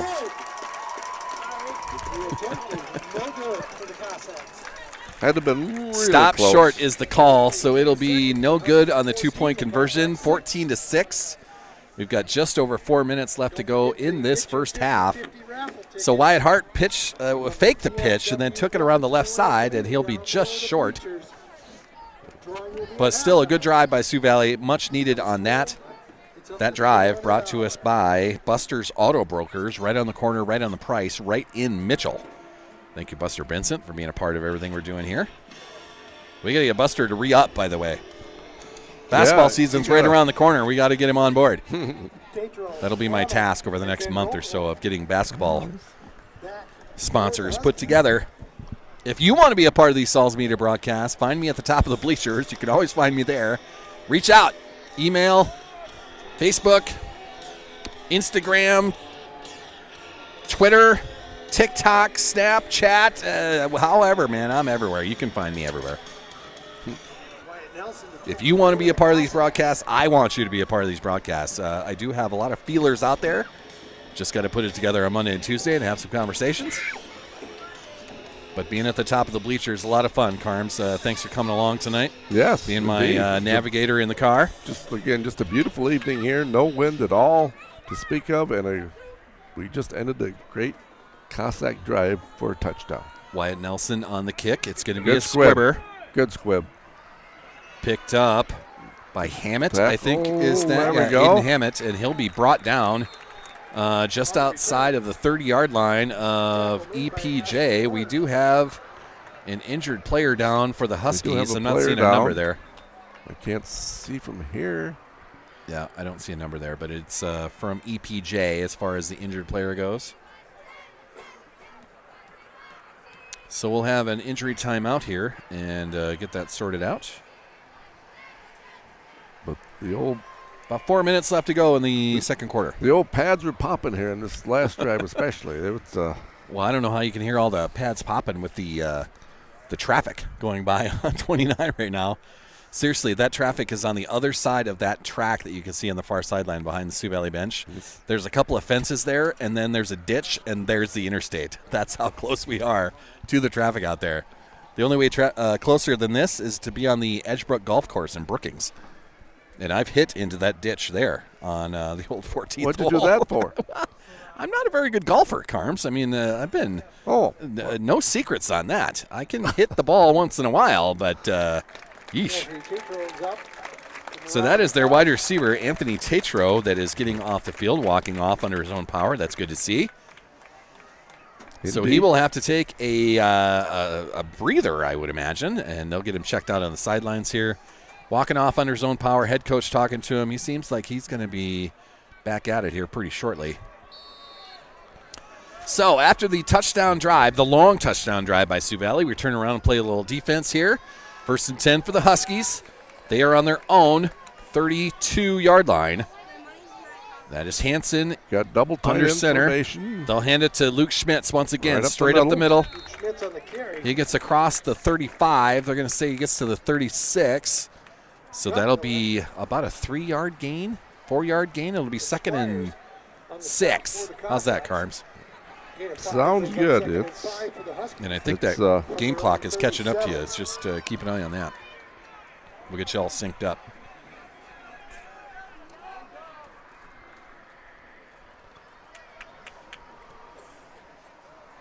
So 2nd and 6 for the Huskies. It's Hansen under center. He's got Schmitz behind him. Couple of H-backs out there. They're going to hand it to one of them around the right side. Nice tackle there. Guthmiller is going to push him back, and we've got an injured Cossack down. That'll stop the clock there. Not sure on the number of our Sioux Valley player. That is Nelly, Wyatt Nelson down.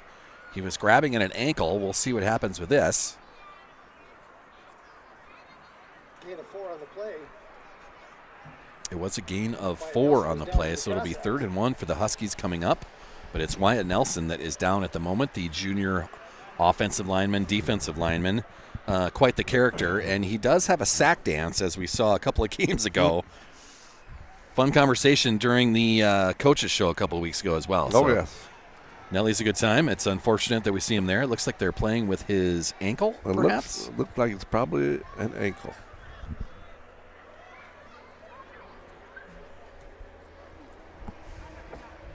So we'll see what transpires here with Nelly. Coming up, Hopefully he's okay. They have him up. To limp his way off. He is some help. Going to get some help getting off the field, so they'll tend to him on the sidelines. Jody Furstenberg, our trainer, will do what they can for Nelly. Hopefully he's okay. Not putting a lot of weight on that right foot, so we'll see what happens with that. Huskies have it 3rd and less than a yard. So, yeah, that brings 3rd and 1 for the Huskies. Jordan Fast still out there pointing his defense around, just getting the replacement for Wyatt Nelson. Yeah, Jordan, you got to get off the field, man. Putting his defense together. Start up your clock there, Carms. We got a clock rolling. Hansen under center. Luke Schmitz right behind him. They'll hand it on an end around, and that'll be enough. He'll get a gain of 3 on that. Gets himself to about the 44-yard line. Yes. And they'll move the chains on that. Gain of 4. So right around that 3-minute mark left here in the first half. It's a 14-6 lead for EPJ. There's some honkers for you, Carms. There, yes. More it happens here, man. The Pointers like to do their honking. Hansen under center. Fakes the handoff. Pass He's going to coming. throw it over the middle. Going deep. That is Tatro there. Who's the other one? It's incomplete officially. That's Luke Schmitz that was trying to run that down. On defense there is Logan Moan. So nice job there. 2 receivers in the same spot for EPJ. That kind of shows you that they're not great at throwing it. But they said Logan Moan was there, but he was really the only defensive back from the Cossacks there. Yeah, that's right. Well, he was doing his job. He was guarding 2 receivers. That's how good Logan Moan is. He can guard 2. So for EPJ, 2nd and 10 coming from their own 44-yard line. Hansen under center. He'll fake it again. Now it's going to be an end around. He turns it right up the middle. Good play there. Nice run. That is Aiden Hammett that took that. He lined up on the right side. They handed off to him on an end around. He just went straight up the middle. Be a first down for the Huskies. Getting to about the 2.5-minute mark here left in the first half. 1st and 10 Huskies from the Sioux Valley 45. Hansen under center. He'll pitch it to Bo Schmitz around the right side. Sioux Valley will bring him down inbounds, I believe. Another honker out there. Made by Hunter Steinhaus. Steinhaus with the tackle there. Gain of 7 on the play brings up Second and 3. From the Cossack 38-yard line. What's going on? 2nd and 3. Sioux Valley trying to get their defense put together here. It's Hansen under center. Empty backfield this time. They'll bring an end around. That is going to be defended well. 52 was the man to turn that in. That's Drake Schmuck. I think Preston Top there as well. Yes. Yeah, he lost his hat out of the deal. But that was a nice defensive play. And now we'll get a timeout by EPJ, so you can catch up to the game clock there, Carms. Timeout by EPJ. That timeout is going to be brought to us by Back Alley Meats, sponsors of our Red Zone trips, and I think it's been only one for Sioux Valley. Yes. But they capitalized on their Red Zone trip. So, Back Alley Meats, a fantastic butcher shop downtown Volga. For whatever grilling out you got to do, man. Brats and burgers and steaks and brisket and everything else that you need. They got chicken in there, too. A fantastic butcher shop downtown Volga. Get to Back Alley Meats, Carms. Sounds good. You got to get your hair cut, and you got to go to Back Alley Meats. That's what we're doing for you. Hey. That's a lot of fight right there. Hey! It sure sounds good anyway. Yeah. Yeah, Back Alley Meats, man, a fantastic spot downtown Volga. 3rd down here in about 2. And yeah, somewhere in there. They've got it on the 37-yard line of Sioux Valley? Yes, 1:34 left in the first half. Sioux Valley trying to keep it a one-possession game here. It was the Huskies that kicked off, so they will receive the second half kick. So it's very important that Sioux Valley keeps them out of the end zone here to prevent them from scoring right at the end of the first half and then give you the ball first, second half. Schmitz straight up the middle once again. He's got enough for it. That'll stop the clock momentarily. Did we? Yeah, it's going to be called a first down there. Sorry. And now we'll start that clock back up, Carnes. Hansen under center. Had a tough time handing it to Luke Schmitz that time. It was Tobin Squires that almost pulled it out of there. Not a great handoff, and we've got another Sioux Valley player down. 56, I think that's Gundy, so they'll stop the clock for this as well, an injury timeout. 56 is Andrew Gunderson, a senior defensive lineman. So we'll tend to him out there. Jody was busy tending to Wyatt Nelson on the sidelines over there. She'll run out. Andrew Gunderson talking to the EPJ trainer as well. 1:14 left here in before the half. Here. And we've had several people down here these last few plays, so those pads are definitely popping. It's been a physical game so far, with EPJ Really running physical. it right up the middle with Luke Schmitz all the time. That's a lot of bodies, falling on legs, falling on feet, just tackling, in that kind of Yes.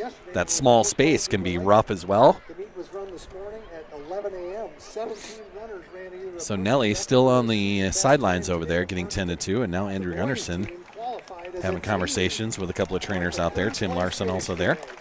Now they'll get him up onto his feet, and he will walk off under his own power. So Gundy Gingerly, toughing but- it out. Narrowly edging out Beersford with 44 points for the third place qualifier. And he'll be important to have the second half. Round of applause for Dogs. Yeah, hopefully he's okay. Hopefully Nelly can get back in there as well. We'll see what happens with the two of them. Sioux Valley defense coming back out after the injury timeout. Second and about 7 here. Yep. Ball is on the, what we call that, the 31 of Sioux Valley. Yes, 31. 2nd and 7 from there. Huskies now. Hanson under center. He will hand that off to Hammett around the right side, and he'll get out of bounds and stop the clock there. Out of bounds by Hart, So another first down for EPJ. but not before a Husky first down. 1:02 left to go in this first half, but EPJ is on the move. 20-yard line. They'll have a 1st and 10 from the Sioux Valley 20-yard line now. As I mentioned before, EPJ kicked it off to start this game, so they're going to receive the second half kickoff. This is one of those Belichick doubles here. You try to score at the end of the first half, get the ball at the start of the second half, and score again. You can really make a huge point differential doing that. Hanson under center. Luke Schmitz right behind him. They'll fake to him, trying to throw it this Pass time. here, coming Throw it back to to the the side. near sideline, and that ball is way overthrown. Try and get it to Van Rokel, but it was way over his head. It was Mitchell Guthmiller on the defense. So you're seeing the throwing ability by this EPJ squad. If someone could ever put them in the spot where they'd have to come from behind, they have a tough time throwing it. It's just that their physical abilities on offense, their ability to run the ball so well, I don't think they've been behind a lot this season. No, not at all. Hanson under center. Schmitz right behind him. Handoff here. It's a reverse end around. So the wide receivers exchange handoffs. And we'll get a timeout EPJ, so that'll stop the clock there with 50 seconds left to go. But it was another first down, or did they not say first down? Huskies took another timeout. I'm not sure. I'm not sure. The yard marker still says second down up there. They put the ball at the 10 so they could measure, I guess. 6 boys varsity team members on the cross-country team running in the region race. Referees are having a talk about it at the 10-yard line of what they want to call that, what they want to do, and now they are. They're going to bring the chains out. Noah Bowie, all 6 will run in Heron at the state meet. So it still is a timeout, Elk Point Jefferson, but the referees will use that timeout accordingly to get a measurement here. Officially, it is second down and very, very short. So they'll bring the chains out, get an official ruling. Don't forget to get your 50-50 raffle tickets. You got 50 Oh, Carms, we forgot about our 50-50 raffle tickets. Yes. Carms, you got to remind me of that stuff when we're walking in. I got I didn't get stuff the on the memo brain, there, but and they it'll be got it. enough. That's first down. That's going to be a first down for the Elk Point Jefferson Huskies. It'll be first and goal from the 10-yard line. They managed to get half the ball past the sticks. So half a football is the difference right there.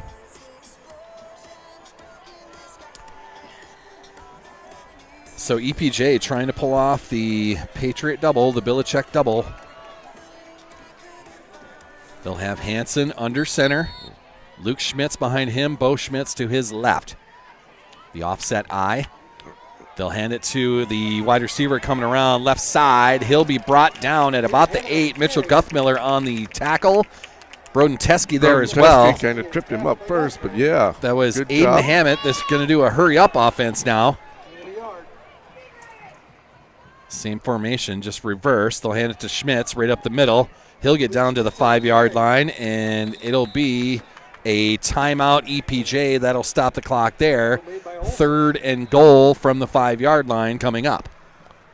26 seconds. You want to move your clock to 26 there, Carms.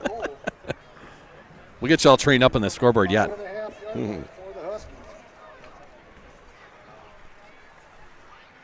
Still a beautiful night here, right along the interstate in Elk Point. It's about 70 degrees at kickoff. It's probably in the 60s now. It's cooled off a bit. You can see a lot of insects rolling around the lamps high atop the field here. Last time I was here was just to be in the stands of a football game, and the mosquitoes were so bad. It felt like we were being carried away. That not the case tonight. We did have some of those Asian beetles that were bugging us to start. Some of those little black bugs that sting you or leave a stinging sensation, whatever they do to you. But they have gone away as well. Just a beautiful night here in Elk Point. It's the 17th of October, Carms. Can you believe that? And we've got this type of weather for Friday Night Lights. Beautiful. And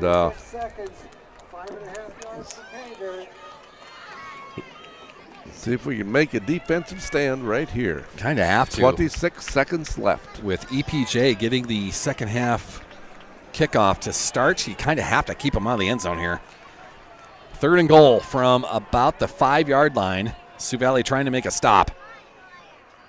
That is Bo Schmitz taking a direct snap. He'll go around the right side, stood up, and they'll bring him down at about the 2, maybe the 3-yard line. 4th down. It'll be 4th and goal from the 3. So a good stop there. Pay attention to the clock here, Carms. We got 10 seconds left. It's still running down. 4th and goal right here. And Sioux Valley's going to make a stop. Nice job. Who was the first Cossack there? Was that, what number was that? 50 getting off the pile. That is, I think, Logan Moan getting off the pile. Nice defensive stand to end this first half. But that was a little mix-up there on the Elk Point Jefferson side. The quarterback turned, and there was nobody to hand to. Good. Marcus Olson was spin around and take it himself. Marcus Olson was the number that I saw there. They got off the pile first. Logan Moan also there. I think Preston Top may have been in on that. Drake Schmuck possibly. But what a fantastic defensive stand. A great defensive stand to end the first half. Sioux Valley survives. It'll just be 14-6 as we go to halftime. And that gets us to our Health Source Chiropractic halftime show. Carms, if you want to come up here, or if you want to maybe just get off your, stand up, stretch out a bit. Health Source Chiropractic, sponsors of our Health Source halftime show. It's Justin and Luke, man. They'll take great care of you. They're on 22nd Avenue, right across from the water tower. You can find lasting pain relief. Contact Justin and Luke. Set up your book your appointment today. Is your spine out of whack? You got some things going on? Are you creaking and cracking? Justin and Luke will take care of you, man. I creak and crack a lot here anymore, it seems like here these You're days, a creaker and cracker. What a fantastic goal line stand here at the half by Sioux Valley. You're a creaker and cracker. Yep, you sure is. Too often, anyway. Too often, yes. I'm getting a text. I'm reading this. ELB up 21-6 in Hamlin tonight. So we're going to go through the rest of the scores. Oh, hey, what a big See game. how our South Dakota football on a Friday night is going around the action here. Carms, where do you want to start? You want to start in 11B? You want to do those? Yeah. What do you have open over there? Just a minute here. All right, I'll go down to 11B. Then go ahead and start. You join in whenever you can. So we mentioned a couple of games here. Receiving votes in 11B, it's dual. On the road to Mobridge Pollock, it is the dual Cardinals with a 26-14 lead over Mobridge Pollock at the moment. Both of those teams receiving votes in 11B. St. Thomas More, a huge lead over Lead Deadwood. That's a winless Lead Deadwood squad. Clark Willow Lake, a huge lead over Webster Area. Both of those predictable. Beersford has a lead over Flandreau in Flanders tonight, 14-6. They're about to halftime there. Here's a twist in 11B playoffs as far as this goes. Woonsocket, Weston Springs, Sanborn Central came into this game 7-0 on their season, undefeated. Number 3 in 11B. They're down 30-0 at halftime to Mount Vernon Plankington. The Titans have gone to Weston Springs and apparently kicked them around their own field. 30-0, Titans leading the Bucks tonight. Winner, a big lead over Chamberlain right now. That's at halftime in Winner. Wagner Red Raiders, they're shutting out Miller Highmore Herald at halftime. And Groton shutting out Baltic in Baltic tonight, 28-0. Next class is on you, Carms. Where are we going to? 11A. 11A. West Central and Millbank are tied at 7 at the end of the half. Madison leads Canton 33-6 at the half. Lennox is leading Tri-Valley 34-0 at the half. Okay.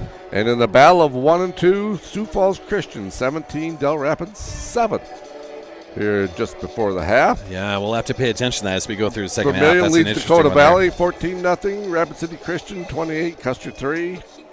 And that's pretty much it for 11A. In 11AA, the Brookings Bobcats level, the Bobcats are up 56-0. This says there's 3 minutes left in the first quarter. I don't think that's right. Probably first half, I would imagine. 56-0 over Douglas. That's right on the campus of SDSU, the home field for the Bobcats. Number 1 in 11AA, Huron, a big lead over Mitchell. That is in Mitchell tonight, 21-3 at halftime. The big matchup, I think, in 11AA, it is Yankton at home tonight against those T area Titans. We were wondering where they were going. T is in Yankton tonight. It's a 17-0 lead at halftime. Yankton over T right now in Yankton.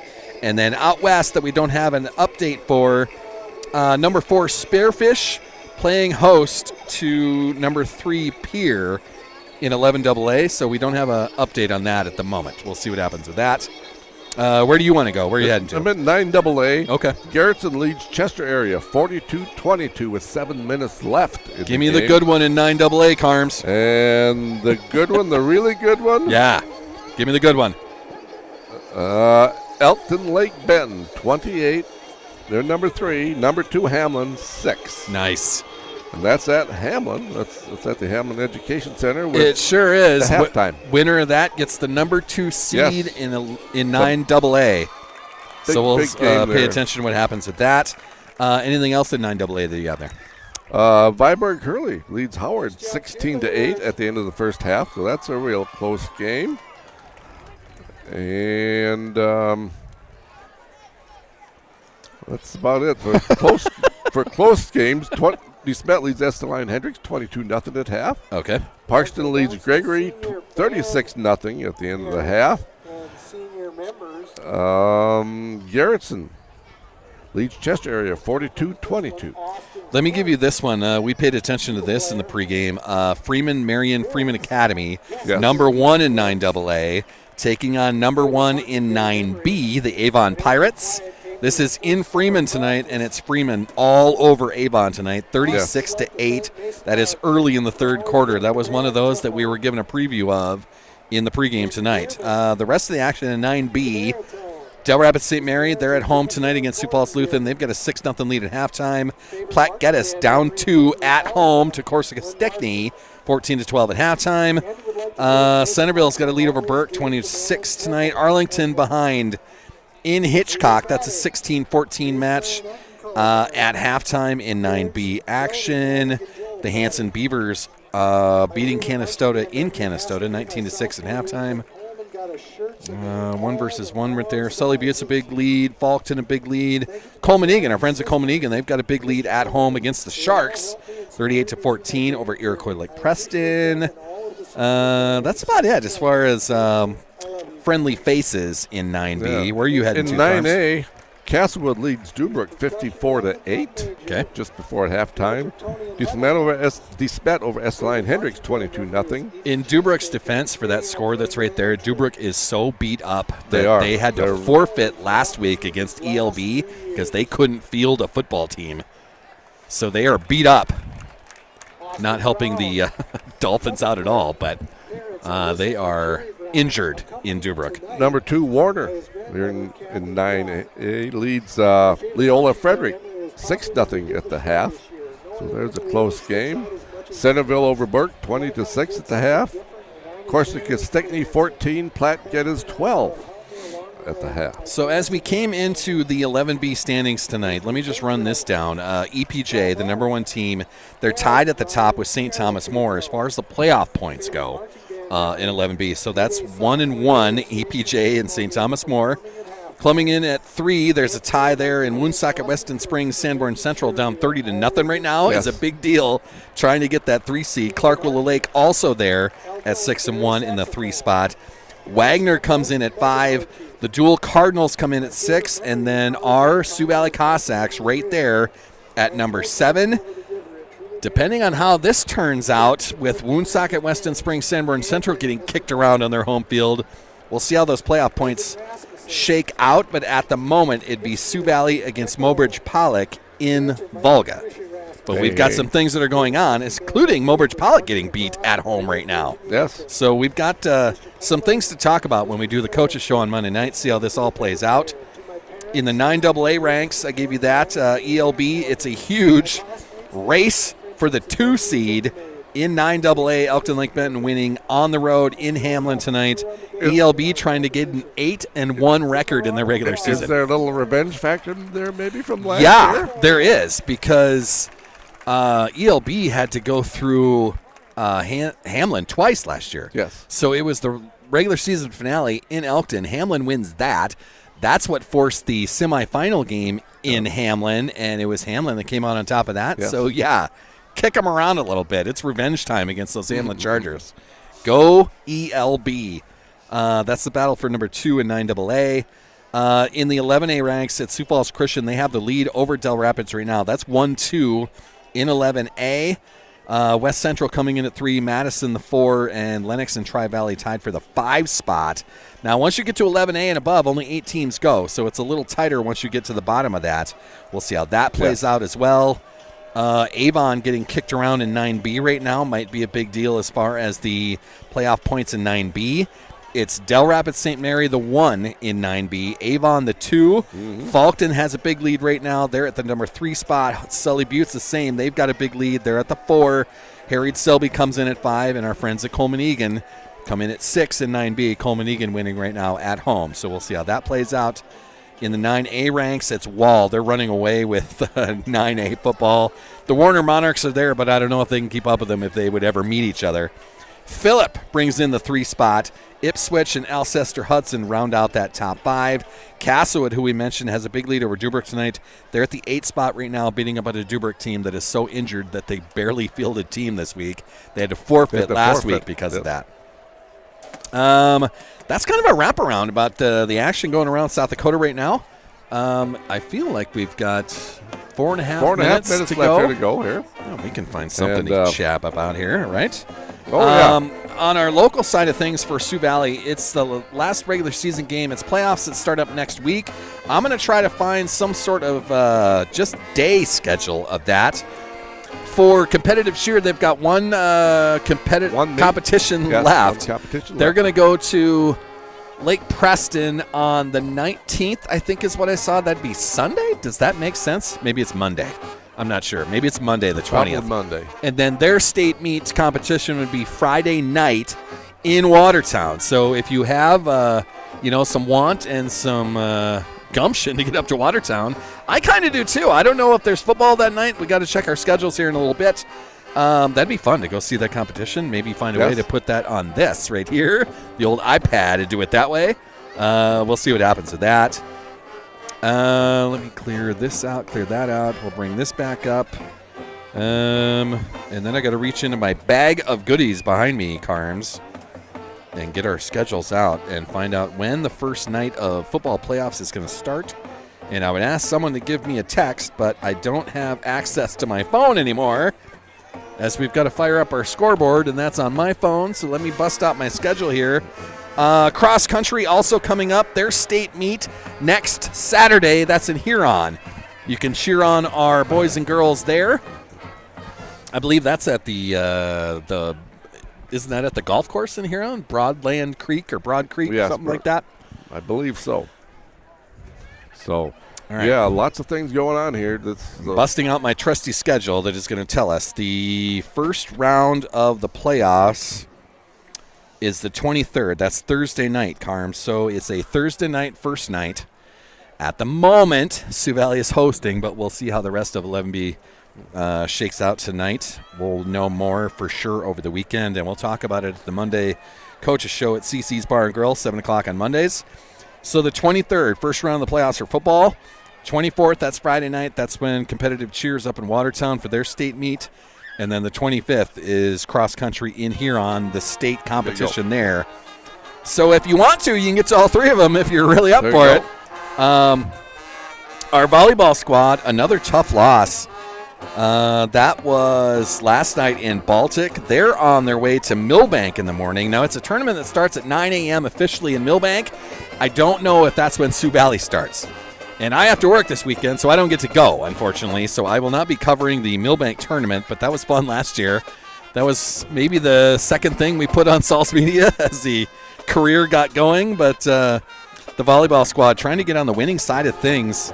That's 1, 2, 3, 4, 5 out of 6 have been losses for our volleyball squad. They got the one win over Flandreau, and it's been a tough go, man. That's 1, 2, 4 losses in a row for our volleyball squad, so they're trying to right the ship. So no better way to do that than to have a bunch of matchups tomorrow. I think their first opponent is Mobridge Pollock, but I'm not sure on the time, whether it be 9 a.m. or 10 a.m., something like that. But in Millbank tomorrow, and I'm pretty sure you can find that live feed. They would have something out of Millbank, so pay attention to some of the Facebook pages out there that Sioux Valley puts out. You can find a live stream somewhere for it. I just don't get to do it. I'm sure you could. I have to make the cheese for, the masses. For it's the important.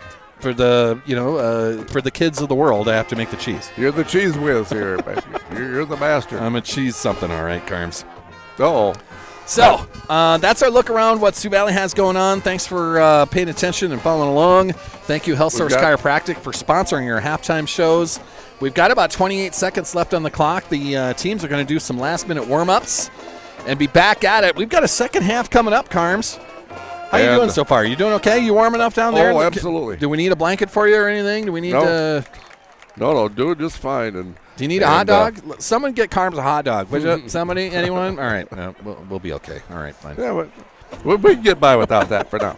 But, man, the way the Cossacks ended that second quarter there, had a great, fantastic drive for their touchdown. They ended up holding. Yeah, make the defensive stand right at the end there as the clock expires. That was huge. It's the way that they had to end that. We talked about it a couple times right at the end of the first half there that, look, EPJ kicked off first, so they're going to receive the second half kickoff. You did not want to let them get points on the board, then take this first possession in the second half and go right down the field again. That's got to be a huge lift for that Sioux Valley squad, as they talked about it over halftime, of a defensive stand right there with at least one guy that's not out there. Nelly was still on the bench at that time. I think he's out there running around, so maybe Nelly will be back for the second half. Gunderson was out for a little bit with whatever leg injury he had. So it was a big defensive stand with a couple of your stalwarts out there, not at 100%. How's that? It's been a very physical game, and I'm sure it's not going to change any of the second half. Yeah. No, it was a good time to come up with a defensive stand. They put another couple minutes on the clock, so we're under 2 minutes left here in the halftime show. Thank you to Health Source Chiropractic for sponsoring our halftime show. It was a good look around the state of South Dakota and what the other scores out there. GP Auto brought us our first quarter. Big Sioux Plumbing brought us our second quarter. Third quarter sponsor is Advantage Land Company, one of the favorite things that I get to read off.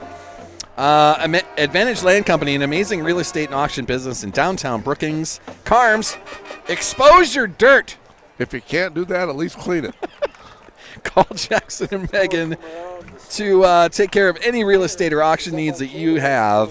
You can call them at 692-2525. Here, boy. That's my Jackson Hagerfeld impersonation right there. We've got other sponsors that we'll run through as far as the timeouts go. We've got others coming. At the end of everything, we're going to pick a player of the game, and that player of the game is going to get a free 6-inch sandwich gift certificate from Subway of Volga. So eat fresh. Thank you, Subway. of Volga for being a sponsor of our boys sports for the Great rest of the place to duration. We've got a couple of football games left and a couple of gift certificates left for the football side of things. They want to be involved with the basketball side of things as well. So, yeah, come on board. Hell yeah. About 30 seconds left here now. You've got kickoff. The clock is set, correct? We're Clock good. is set. We're just and waiting for EPJ to get out there, waiting for Sioux Valley to come back on the field. Sioux Valley's going to kick this off to start our second half. EPJ will be receiving this, as we've chatted about. 14-6 here at the field, and a whole half to go. Should be quite interesting here at Elk Point. So far, only 3 honkers. Usually there's some honkers rolling by. So far, I've only heard 3 of them. Honkers on the interstate, not the Canadian Goose side of things. There you go. Interstate honkers. I've heard 3 of them. It's part of the fun of being down here in Elk Point, home of the Pointers from a long time ago. Yes. They joined forces with the Blackhawks of Jefferson and came up with the Huskies, a much better nickname, mascot. The Pointers. I have to look that up now, Carms. I want to know. I mean, look, I'm from Elkton, dude, so it was the Elkton Elks, and there's never been an elk roll through Elkton, so I get the lack of imagination. But what does a pointer do other than point? What's he pointing at? What's he doing, Carms? Good answer. That's a fantastic answer. Yes. Nice job, Dan. Absolutely. Kicking off for Sioux Kickoff Valley. is about ready to go. That's Nelly out there. So we got Nelly back on the second half. He's on the kickoff. Big boot there. It'll be picked up at about the 30-yard line. Ran backwards. Now they're going to give it to, is that Van Boyle? Van Rokel. Down the far sideline. They'll get him out of bounds just past midfield. And that's where the Huskies are going to start their second half possession. It'll be 1st and 10 for the Huskies at about the Sioux Valley 48-yard line. We'll call it there. 1st and 10, Huskies. So after the good defensive stand to end the first half, let's see if Sioux Valley can build on that just a tad. Try to find a way to maybe turn these guys over and get the ball back in our offensive side of things. It'll be Levi Hansen under center. Luke Schmitz, the star of EPJ, he's behind him. Right up the They're middle. going to hand it right up the middle. He's got blockers up there as well. They sent a wide receiver through that hole. Squires. And it's going to be Luke Schmitz with a gain of about 7. They'll make it 2nd and 3. Ball is going to be on the Sioux Valley 42-yard line. I've got one of those Asian beetles right on my neck, Carms. You know why I want cold weather? The bugs go away. You're just too sweet of a guy. Something, Carms. 2nd and 3 for the Huskies. We're having a good time here in Elk Point. That's going to be Levi Hansen under center, and he's got Luke Schmitz right behind him. It'll be Hansen that takes that around the right side. He's going to First down yardage. Scratch and claw. Get to the Sioux Valley 35-yard line. That'll be enough for a first down. It'll be 1st and 10 for the Huskies as they move the sticks. Slow to get up is 10 from number 5. That's Bo Schmitz, the other running back. He'll get off under his own power. Running a little gingerly there, so he's going to deal with something on the sideline. Looks like he's okay. Huskies now a fresh set of downs. 1st and 10 from the Sioux Valley 34-yard line. There's a quick pitch. That is Van Rokel around the right side. He's got a nice gain as well. He gets down to about the 25-yard line of Sioux Valley. Looks like a first down, probably. Yes, it is. It is first down. They're going to put him at the 24 of Sioux Valley. Almost a 23. Wow, what a run. Man, he got a lot more than I thought he did. Yeah, it was a nice run. So it'll be a 1st and 10 EPJ from the Sioux Valley 23-yard line. It'll be Hansen under center once again. Luke Schmitz right behind him. Double tight ends. And wing back. And they're going to run right up the middle. He had a blocker go through that hole as well. It's a wide receiver that comes through. Part of that misdirection that we talked about at the beginning of the game of how they run the ball like that. And it works, man. They got 5 yards off of that, so it's 2nd and 5 coming up for the Huskies. That's a running, that's a wide receiver in motion. He goes through the hole first. He's the lead blocker in that. Crazy. It's almost like a 9-man formation that they put into 11-man form. See that a lot at the 9-man level. See that a lot with the Winter Warriors. Double tight end kind of the same formations. With wing backs. There's a pitch to a wide receiver on the right side. That's Schmitz, Bo Schmitz.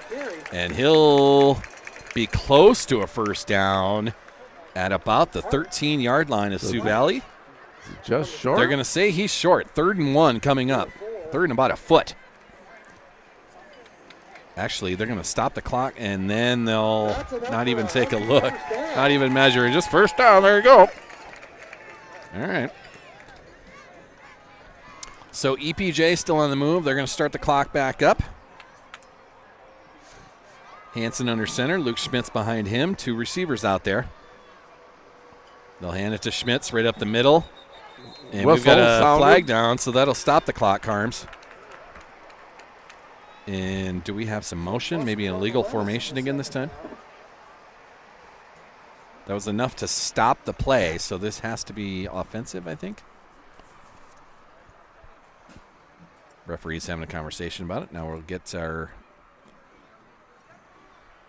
offsides on Sioux Valley. Enough to stop the play? Okay. Yeah, if he jumped just before the... I guess. All right. First and 5. Yeah, they're inside the 10 now. That's at about the 7-yard line, 8-yard line, I think they can put it down at. Hansen's going to hand that off to Van Rokel around the left side. He'll dive for the goal line but end up short. But I think it's enough for a first down inside the 5. So the Huskies looking to punch in here. They're going to be just inside the 5-yard line. They've got 1 yard left to go. So it's 2nd and 1 from just inside the 5-yard line.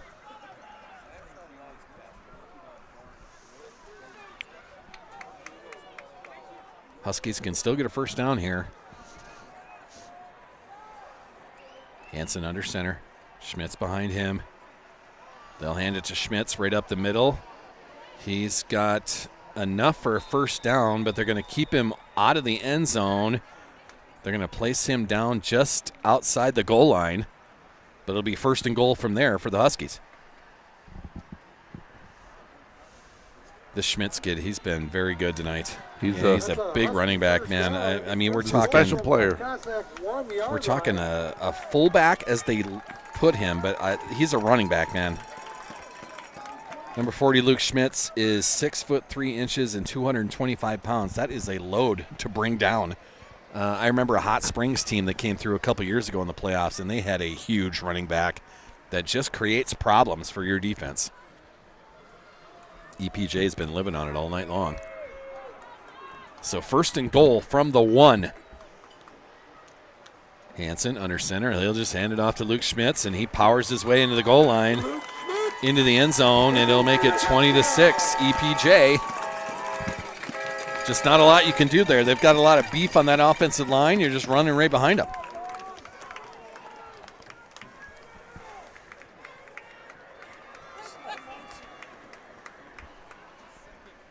So with 7:21 left to go in this 3rd quarter, EPJ punches in for another touchdown, makes it 20-6. Now their kicker will go out there. This is Owen Boyle, looking to add the extra point.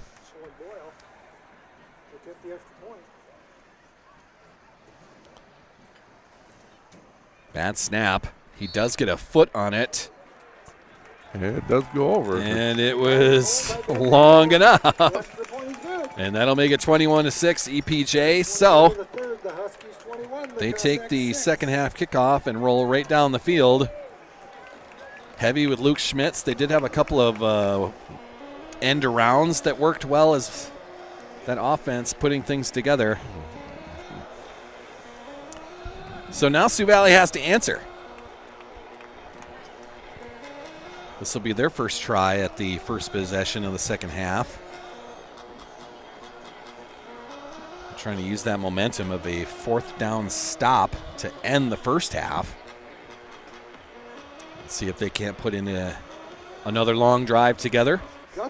Mitchell Guthmiller, I believe, with a close to a 50-yard run in that long touchdown drive. There's another honker, Carms. Yes, sir.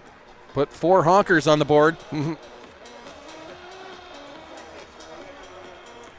The reason you at home cannot hear the honkers going by, maybe you can, but I have our microphones adjusted so that the traffic noise is at a minimum.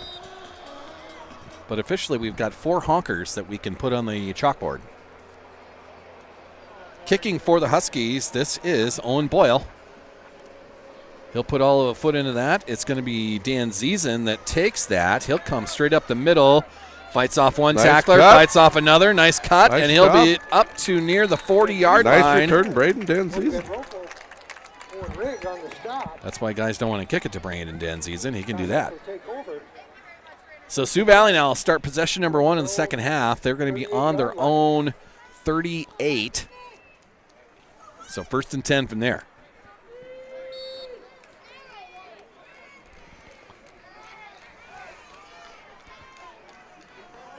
First play here is Wyatt Hart. He is in shotgun. That is Guthmiller behind him.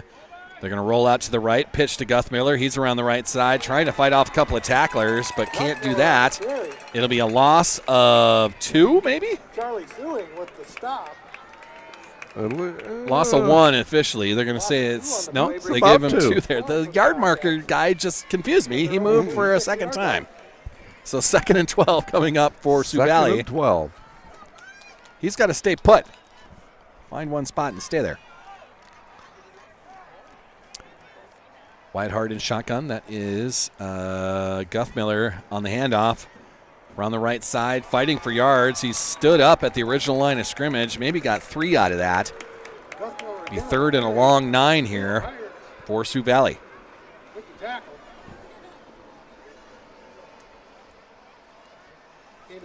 Guthmiller's been running hard all night long.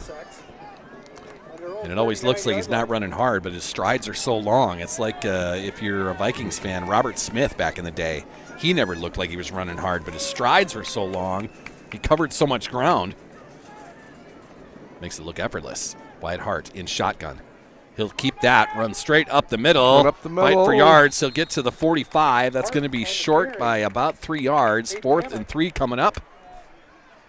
Bo Schmitz on the stop. Not a lot of punts coming out of the Sioux Valley team this season. For the Cossacks on their own 45-yard line. It's been a lot of 4-down territory. Looks like that's going to be the case again, unless they're sending Dan Ziesen back to punt for it. So a 4th and 3 coming from their own 45-yard line. It's going to be Wyatt Hart in shotgun. Guthmiller behind him. There is 3 receivers out there with Tobin Squires at tight end. Wyatt Hart will take that snap. He'll hand it off to Guthmiller, trying to get to the near sideline. He's still got room, and he'll be brought down at about the 45. No gain on that. It'll be a turnover on downs for Sioux Valley. Guthmiller just didn't have room around that edge. Not much there. And he'll be brought down. Turnover on downs. EPJ holds on defense. So after their first possession of motoring right straight down the field, they'll take another possession here and see what they can do with that. 1st and 10 EPJ at the Sioux Valley 45.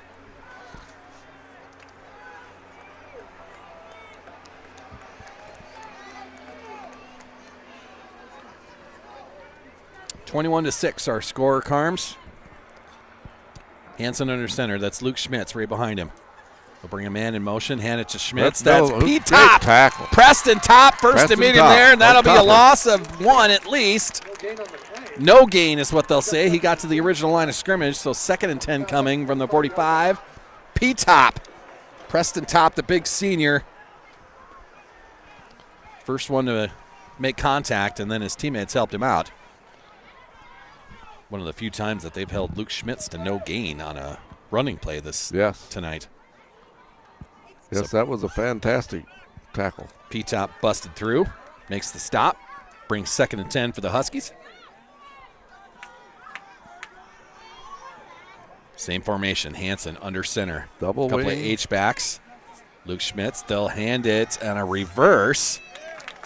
So both ends touch that as they hand it to Bo Schmitz. He hands it over to Aiden Hammett as they were both coming through. Bringing that misdirection. It worked for 5 yards. They'll put it down on the 40, and it'll be 3rd and 5 from there.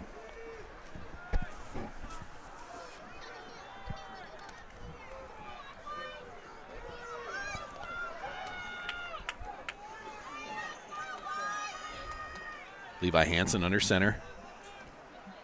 They'll pitch it to the man in motion. He's got 5 yards. Still going. Still fighting through the secondary.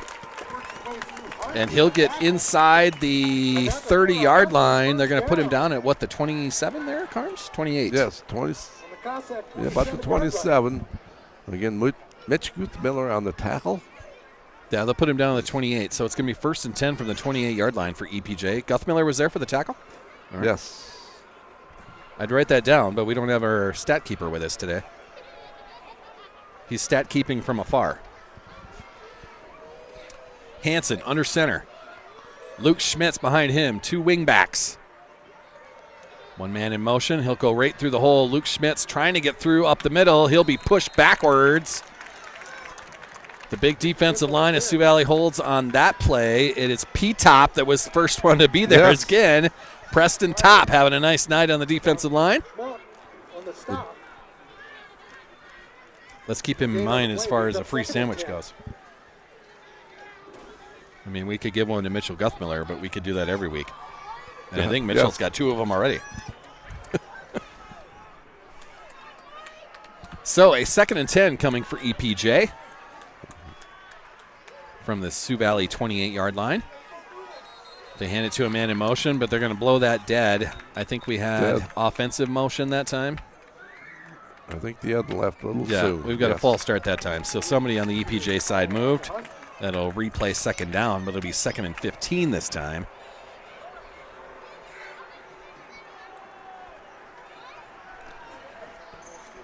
(21-6) here with 2:33 left in the 3rd period here in Elk Point.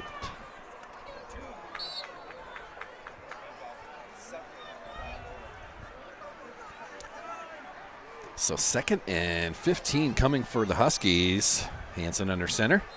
They'll hand it off, and the play is blown dead again. We got more movement on the EPJ side. Yes, we do. Another false start. Back them up again. It'll be 2nd and 20 this time. I still don't feel like they're going to throw it. I feel like they're just going to keep running this and try to move that clock around. You keep winding down, you'll catch up to the score eventually here. Now you're close. We're giving Carms a tough job, man. I'm giving him a phone and a very small scoreboard screen to look at. Tough to run that thing and pay attention to what the game has going on at the same time. So props, Carms, for being a trooper. That up is the middle to Luke Schmitz, right up the middle. But short gain. He gets to the not much there. Other Excellent side. job by Sioux Valley. He gets to the other side of the 35-yard line. I'm going to put him at, what, the 34? That's Johnny Vermillion coming off the pile. Logan Moan back on. Number 44 coming back on. That's Ashton Warney into the defense. They're going to say 3rd and 16 as far as the PA goes. Ball's on the 34-yard line of Sioux Valley. Good time to get another one of those stops here, Carms. Yes. 3rd and 16. Don't give this up. Levi Hansen under center. Luke Schmitz right behind him. Fake the handoff. They're going to throw it right over the middle, and it is caught. What a job right there. That was just past Steinhaus into the end zone, and that's Anthony Tatro on the catch. A good throw. He runs it down right at the goal line. That's a nice pass and catch. Just when I say that they probably don't have a chance to throw it, there you go. There it is. 27-6 now our score. The pass was right on the money. Yeah, it really was. That was a good throw. Tatro did a nice job of just running it down. So for EPJ, this will be Owen Boyle on the extra point try. Good snap. I think there was a hand on that one. Yeah, that'll be no good. think that was blocked by someone up front there, so it'll be 27-6. And we've got 1:09 left to go in our third quarter. Big pass and catch from the 34-yard line for EPJ. And they connect on the touchdown pass. Your humble host eating his words, as I didn't think they were going to throw it at all. But they air it out. A nice throw. The Tatro, the kid, Anthony Tatro, a senior wide receiver. He just kind of runs it down. So for Sioux Valley, not going the way that we hoped. But as we mentioned at halftime, playoffs start up next week, Thursday night, first game. We'll see how the rest of 11B plays out as far as who and where. But Sioux Valley is in line to host next Thursday. Hopefully that holds. Always good to have a home playoff game, Carms. Oh, yes, absolutely. So Boyle is going to do the kickoff duties as well here. Owen Boyle, the sophomore, I believe. Yes, he's a sophomore. Sophomore tight end. So he's on the kicking duties. Another squibber that goes past Vermillion and out of bounds. So Sioux Valley will take over at the 35-yard line. First and 10 from there.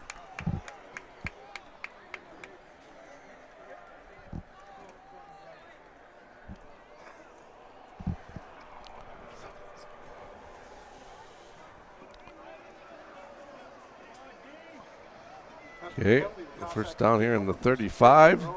Decent field position here for Sioux Valley to work with. Yeah, they were able to move it a little bit in the last possession, just kind of stalled out. It was Guthmiller trying to get around a corner and was brought down about 3 yards short of a first down. That was a turnover and downs for him. Guthmiller in motion. They'll pitch it to him in motion. Going around to the far sideline, still up on his feet. And he'll dive to almost the 45-yard line. Where are they going to put him out at? The 44? 43. Let's see. So we'll have a second and one coming up as far as that spot goes. Yeah, about a 9-yard And we've got another Sioux Valley Cossack down on the sidelines over there. I think that's Steinhaus that they're picking up off the turf. He is up on his feet now. So just a quick stoppage of play. He was right on the sideline, so they just kind of picked him up and brought him over. Second and one here. So nice run there by. Yeah, it was Guthmiller around the right side. Yes. They brought him in motion and then just kind of pitched it to him, so that worked out well. For this Sioux Valley offense, it's been heavy Guthmiller tonight. I mean, there's no surprise to that. He's probably the best option they have.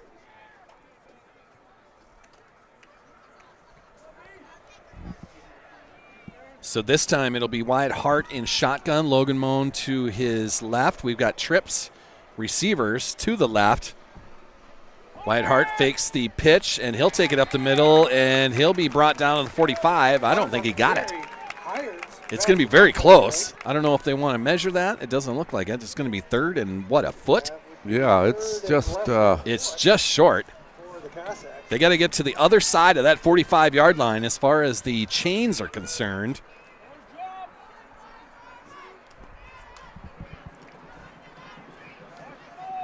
Big play here for the Cossacks here at the end of the third quarter. Trips left once again. Wyatt Hart in shotgun, and now the clock is going to run out on us. That's going to be the end of the third quarter. We'll let you run down at the same time, Carms. Once it runs out, we'll switch that around for you. That third quarter brought to us by Advantage Land Company. The fourth quarter brought to us by that Player of the Game sponsor. That's Subway of Volga. Also, Langland Trucking, a brand new sponsor for the 25-26 campaign. Langland Trucking, they've been busy, man, transporting crops right now. As all the corn's coming out, all the beans are coming out.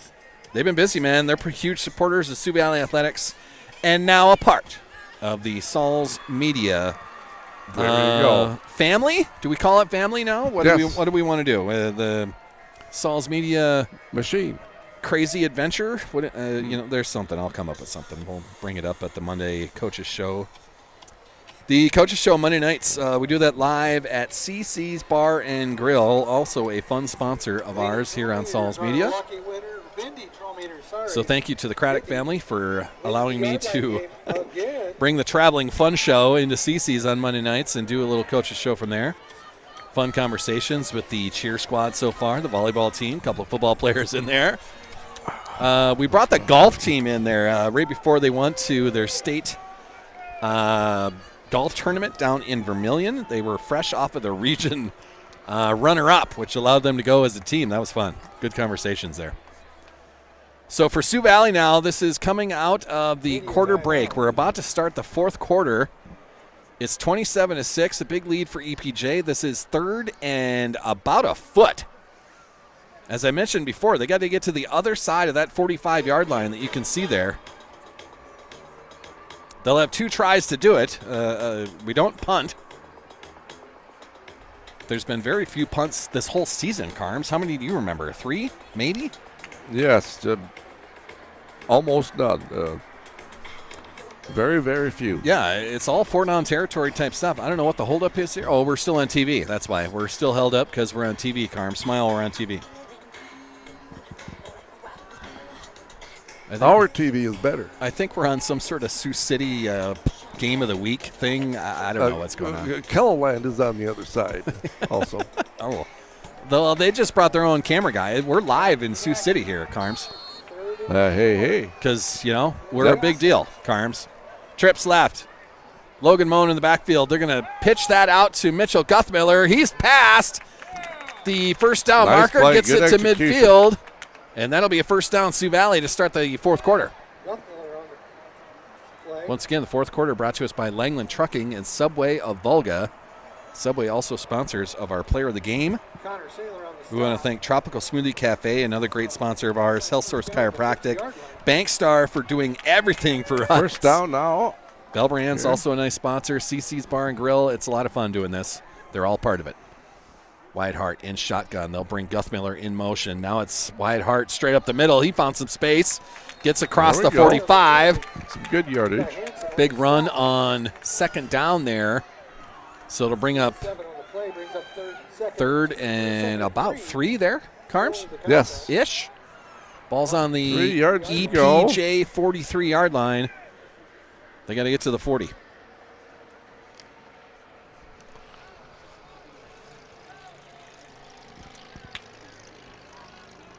The down marker guy still has second down there. That's Guthmiller close to a first down. I think he's going to get pushed back, though. Not much there, though. So I'm going to look for a referee to give me a down signal. I think we've got fourth down coming. I think. Guthmiller on the carry.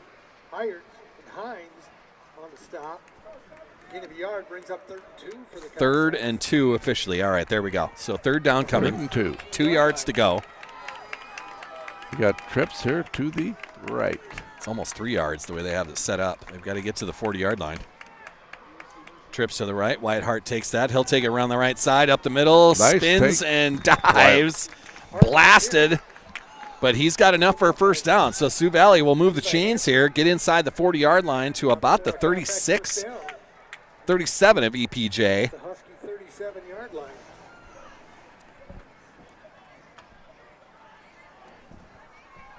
So as big as that defensive line and offensive line of EPJ has been, the Sioux Valley has been able to move the ball against these guys. Taking a positive out of this. And that is a trick play. Guthmiller around the left side. He's got a lot of room out there. Still now going. there's flags out. I think we've got a block in the back maybe. So that was a trickery play. Logan Moan acted like he missed it and fell down. It was Guthmiller that came around and got that right out of the air. But we've got a flag out there on the trickery play.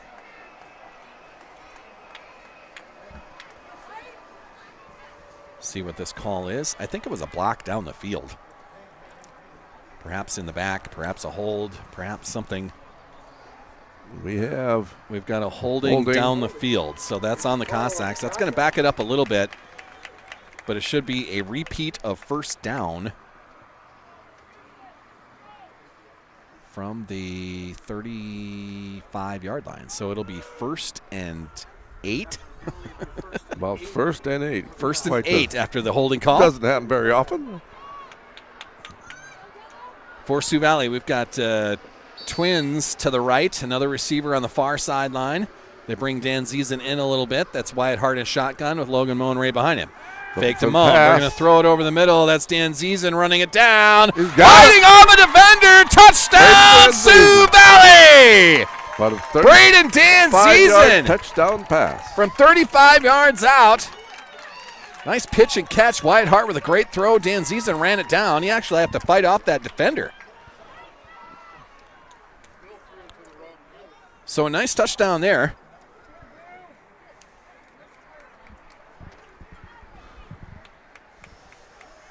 You got to love to see the fight, Carms. Yeah, they're finding some success here. They really are. For how big that defensive line is, that offensive line, I mean, it's all the same guys. They have had success on offense. 2-point conversion. You take a fumble out of there from the first half, who knows where we're at. White Hart's going to take that snap, keep it, try to get around the left side. It's Luke Schmitz that's going to knock him down. And the 2-point try, no good. And that makes it 27-12. We got 9.5 minutes left to go in this fourth quarter. The Cossacks 12.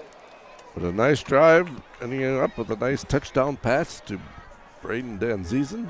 Yeah, it was a great throw. Dan Ziesen ran it down, man. That was nice. 35 yards out. That's what we went with there. Yeah. And sounds about right.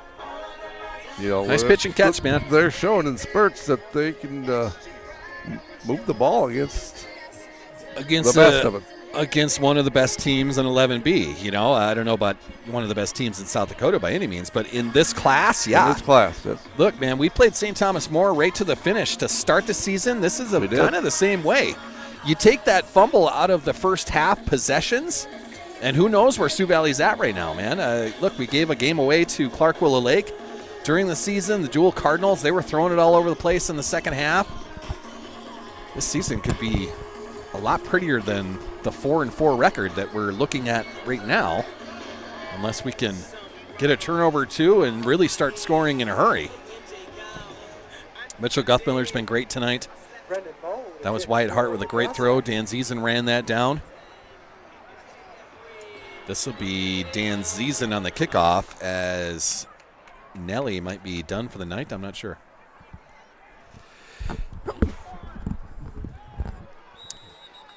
And I think that kick went out of bounds. Is that? Yeah. Yes, it went out of bounds. So EPJ will get that at the 35-yard line. That's where their possession will start. So 1st and 10 from there. We've got 9:34 left to go.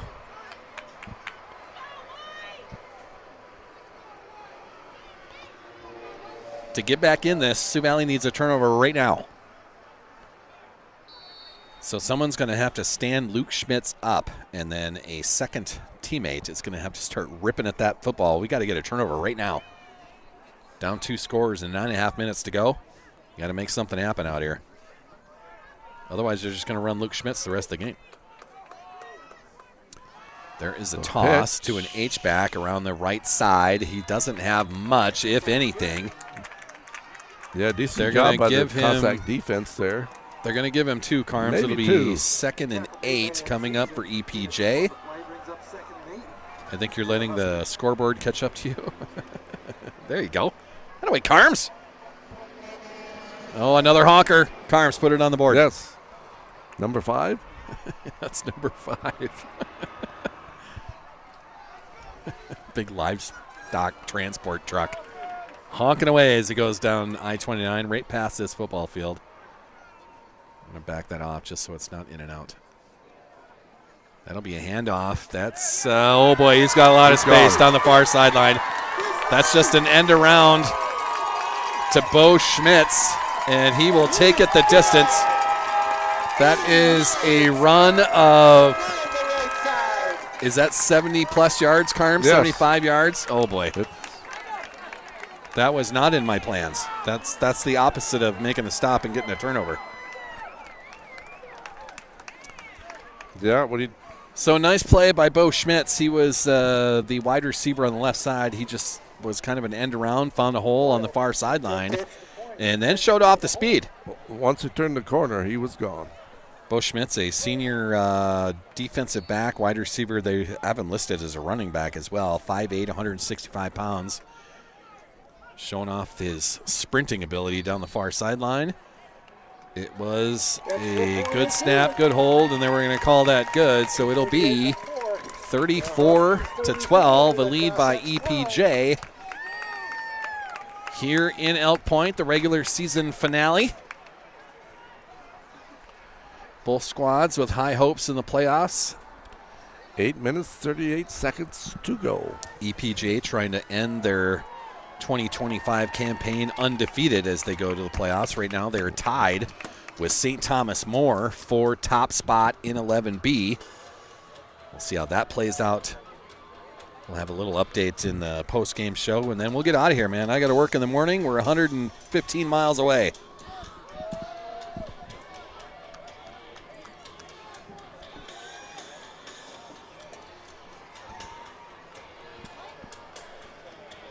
So after the long run by Bo Schmitz, 8.5 minutes left to go in this game. 34-12, our score. EPJ has been in control for a lot of this game, but I give credit to Sioux Valley with the ability to move the ball on their offensive possessions. Just haven't been able to keep up with putting things in the end zone. There is a squibber that is not going to roll out of bounds. Johnny Vermillion just jumps on it. That's about all you can do there on the 26-yard line. Yeah, Sioux Valley's going to start 1st and 10 from their own 26. 1st and 10 from their own 26-yard line.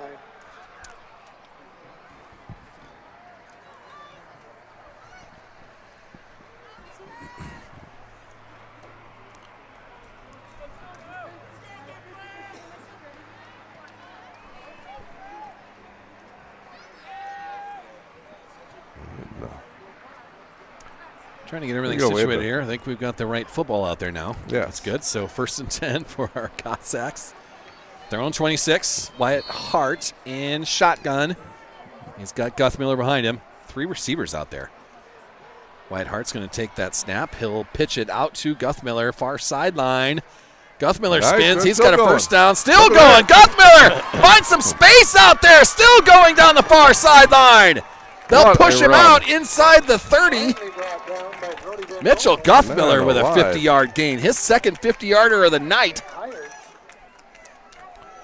A couple of nice little cuts and a couple arm tackles. Broke a couple of tackles along the way. What a fantastic job. He's a great running back, man. A strong runner. They're going to love him at SDSU next year. I think they're going to turn him into a linebacker as far as I understand. For Sioux Valley, 1st and 10 now. They're at the 24-yard line of EPJ. Wyatt Hart in shotgun.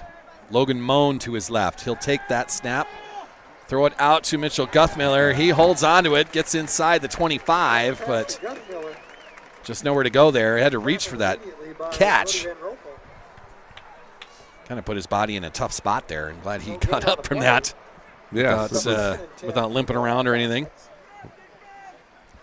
You extend yourself like that, you're really exposing some things like ribs and whatnot. But everything fine. Be 2nd and 10, it looks like. There was no gain on that. That ball is at the 24-yard line of EPJ. And now we've got a timeout. So we'll stop the clock there, Carms. Elk Point. Timeout EPJ. They want to talk about things. 7:20 left to go in this game. It's a 34-12 lead by the Huskies. And this timeout is going to be brought to us by one of our sponsors, Jimmy John's. The fantastic Freaky Fast Sub Shop on 6th Street in Brookings. Thank you to Aaron. Thank you to Dale for believing in this and wanting to be a part of it. So they are proud sponsors of Sioux Valley Athletics and the Sauls Media broadcasts. Jimmy John's was nice enough to give us sandwiches for the player of the game in the softball season last year. Hey. We'll try to talk him into that again. Jimmy John's wanted to be a part of this. It's always a lot of fun. Another sponsor we can thank in the timeout here, Nick's Hamburgers, the legendary hamburger spot in downtown Brookings. All this food talk got me hungry. Buy them by the bag, man. Buy the bag. There you go. Yeah, there's all more sorts of great food. There's more food sponsors coming. Not only on the sheet that I already have, but conversations that I've had with people as well. Yeah, we got more foodies coming on board. We got basketball season right around the corner, if you can believe that. With this weather, basketball's right around the corner. It's 2nd and Jeez. It'll be a full slate of sponsors for the upcoming basketball seasons. You'd think this is about the last week of the regular season of the football. You'd think so, right? For Sioux Valley. 2nd and 10 coming up from the EPJ 24. That's a pitch out to Guthmiller. He's going to throw it. That is Logan Moan in the end zone. Touchdown, Sioux Valley. Guthmiller on the touchdown throw. That was a So they pitched it out to him. It was all backwards. It was all legal, all fine. He finds Logan Moan at the goal line.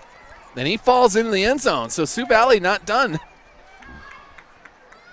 Makes it 34-18 now. And they'll try for 2 once again.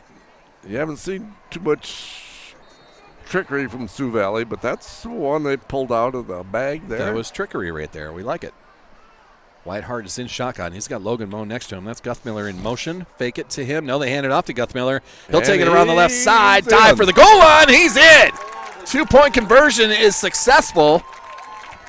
And that makes it 34-20. It's a 2-touchdown game with 7:12 left to go. Sioux Valley now just has to make a stop, right, Carms? Yeah, let's get the ball back quickly. Where's that turnover we were talking about? Let's do that. We need some help here somehow along the line. This break in the action going to be brought to us by Shorty's Hot Box Food Truck. Another foodie for you, Carms. Another more foodie. Food. Shorty's Hot Box Food Truck. That's Kim and friends. They can handle anything, festivals and fairs, stuff like that. But if you've got a party going on and need a caterer, do they Shorty's deliver? Hot Box Food Truck will come over. Deliver? No, but to they Elk do. Point? They to Elk Point? No, sorry, no. No. They did not chase us down the interstate. I'm sure that Kim is set up somewhere on a Friday night around the Brookings area, around the Volga area. They go up to Ponset and do parties up there. Yeah, if you need help with whatever occasion you have going on, contact Kim for customized quote.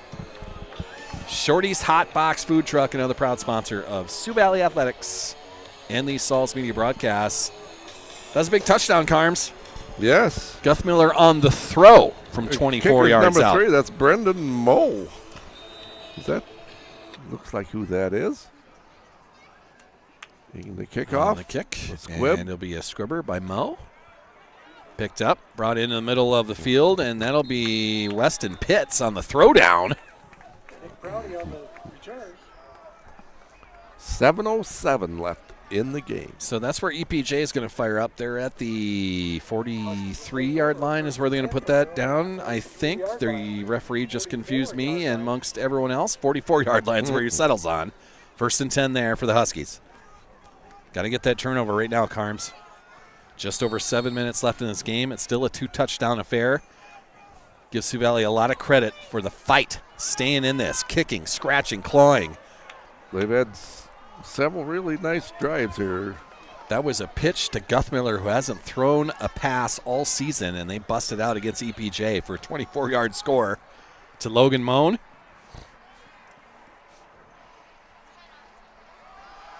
That is a nice run. tackle. Nice stop right there. That schmuck. Who was the first man there? P-Top. Preston Top with the big stop. Topper himself. P-Top making a senior moment right there. 2nd and 9. It is. 6:45 to go. Ball's on the EPJ 45-yard line. EPJ is not going to be in any sort of hurry now. They're going to use all of the time on their play clock. Maybe the first time they've had to do that all year, of worrying about what the clock is doing in the 4th quarter. Hansen under center. Schmitz, that's the deep back. It was an actual I formation. That's Bo Schmitz. He'll get it to near midfield. They'll bring him down at about the 48, so 3rd and 6 coming. About 3rd and a long 5, 6, yes. There was another honker right there, Carms. That's 6. 6 honkers on the board. Can we make it to double digits? We might. You know, there's still time here. Yeah, it looks like, 3rd and 6 coming here, Carms? 3rd and 6 coming. Okay.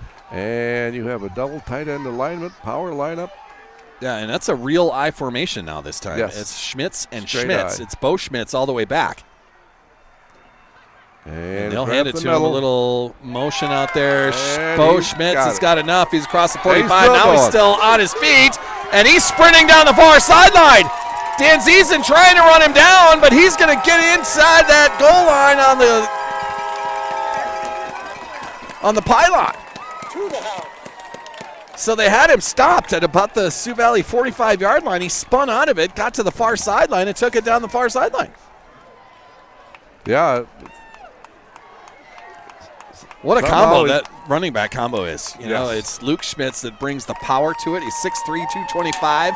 Bo Schmitz, It looked like he was stopped. he was stopped and still found a way to squirt out of that. Bo is 5'8" and 165 pounds, and apparently he's a sprinter, as he's gone down that far sideline twice in this game now. That was from 49 yards out. EPJ, the point after try once again. Good snap, good hold, and it's good. So that'll make it 41 41. to 20. 20. The Huskies 41, the Cossacks 20. So Sioux Valley just can't make that stop on defense.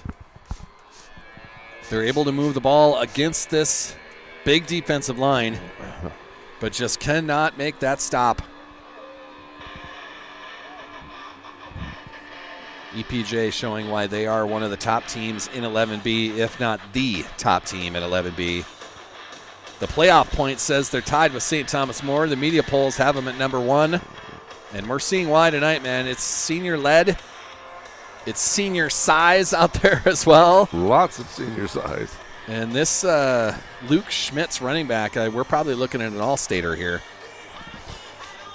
They use him in a couple of different ways. I mean, it's a lot of just running, in a dive pattern, off tackle. They don't do a lot of trickery with him. They move the other guys around as far as end-around type things go. He's been a decoy once or twice. Yeah, a lot of straight, pure power football. Yeah, he just runs it straight up the hill. Johnny Vermillion is going to jump on that, so it'll be first down for Sioux Valley at about the 34-yard line. First and 10 there, 5:23 left to go in this game. Sioux Valley kicking and scratching and clawing for everything they're doing, but as far as an offense goes, they have to be happy about how they've moved it against this defensive line. The scoreboard may not say that, and I'm sure coaches will say that something different, but boy, you have to take a positive this from sure, and they were able to move the ball against this team. Yes. That's a big physical four-man front. Whitehart will throw that out. That's Guthmiller in the flat. He runs one defender over, trying to get out of another He's one. still going. Manages Run to over. get to the He's first still down. going. Now he's down the sideline. Big block from Tobin Squires. And that'll be Mitchell Guthmiller getting across the 40-yard line. That's a gain of 25 yards. I mean, there's I want to broke two give a tackles, then he ran a guy over. I want to give a sandwich to Preston Top for his defensive ability. But I think we have to give it to Mitchell, man. He's been incredible in the second half. But absolutely He's got a fantastic. touchdown throw, Carms. Yes. So first down, Sioux Valley. Now on the EPJ side of the field, they're at about the 38-yard line. That's Wyatt Hart in shotgun. Guthmiller just to his right. They're going to fake to him, throw it out in the flat again. Logan Moan is going to get drilled on the sideline. Did he come up with that? No, he was out of bounds. Couldn't bring it in, couldn't get his toes down. Logan Moan absolutely hammered on the sideline out there. This will allow you to catch up to the scoreboard, Carms. Brings up second and 10 for the Cossacks. Always fun. Maybe. Always fun, Carms. Oh, yes. So they'll bring up second and 10 for Sioux Valley. Ball is at the 38-yard line or so. Tough to see it from this angle. Trips here to the right. Trips right. One man out left. They're going to bring him in motion. That's Guthmiller. Whitehart's going to fake it Going to up the middle. Guthmiller, taking it around the right side. He's got some open Nice space there, cut. fighting off some defenders. He'll get down to the 25-yard line. Then that'll be enough for a first down. Further evidence that they're able to move the ball against this front four. That's enough for a Cossack first down on the Husky 26-yard line. So Sioux Valley still showing a lot of fight here, and I love to see it, man. Yes. These are seniors Done in their some- last regular season. Done some tremendous Football game. things here. Playoffs start next Thursday. Wyatt Hart will pitch that. Guthmiller, far sideline. He cuts up the field, gets about 8 out of that, and it'll be second and short. Second and about 2. They're going to put him down at the 19-yard line. We'll say 3 yards left to go. Second and 3 from the EPJ 19, and it's a back alley meets red zone trip. For all your backyard parties, grilling out on the deck, get to Back Alley Meats. Sponsor of the Red Zone trip. Guthmiller on a throw. Once again, that's Steinhaus, but that'll be knocked down in the back of the end zone. Looking for Steinhaus that time. So Guthmiller now 1 for 2 on his night with a touchdown toss.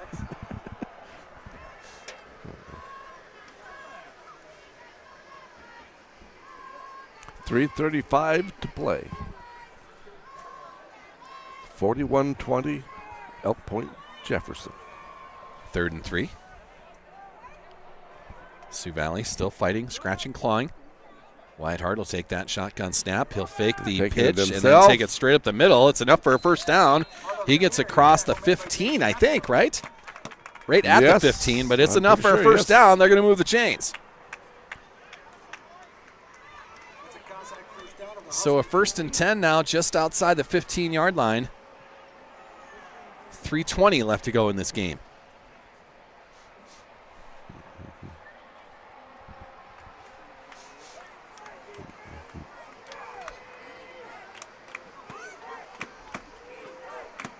Wyatt Hart in shotgun. He's got Guthmiller behind him. He's going to throw it right over the middle. That's Steinhaus catching it at the 5, diving for the goal line. And they're going to say that he's short. They're going to put him down inside the 1. So a 1st and goal from there. Nice throw by Wyatt Hart. Finds Steinhaus right over the middle.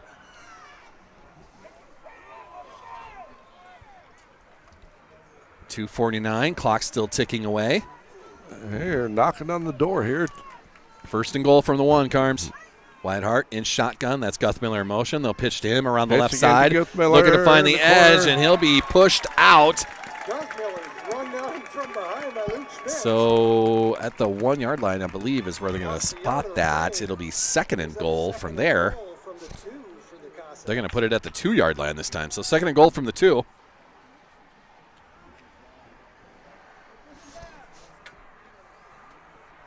Clock stopped at 2:33 there, with Guthmiller being pushed out. That helps out the Sioux Valley offense. Wyatt Hart in shotgun. Guthmiller behind him. Dan Ziesen wide right. Teskey the H-back. Wyatt Hart will take that snap, go right across the goal line, and where's our signal? There it is. Touchdown, Sioux Valley. So with 2:29 left to go, Sioux Valley punches another one in. Makes it 41-26. They'll try the 2-point conversion once again. I got to assume there's an onside kick coming after this. I would think so. So the 2-point try coming.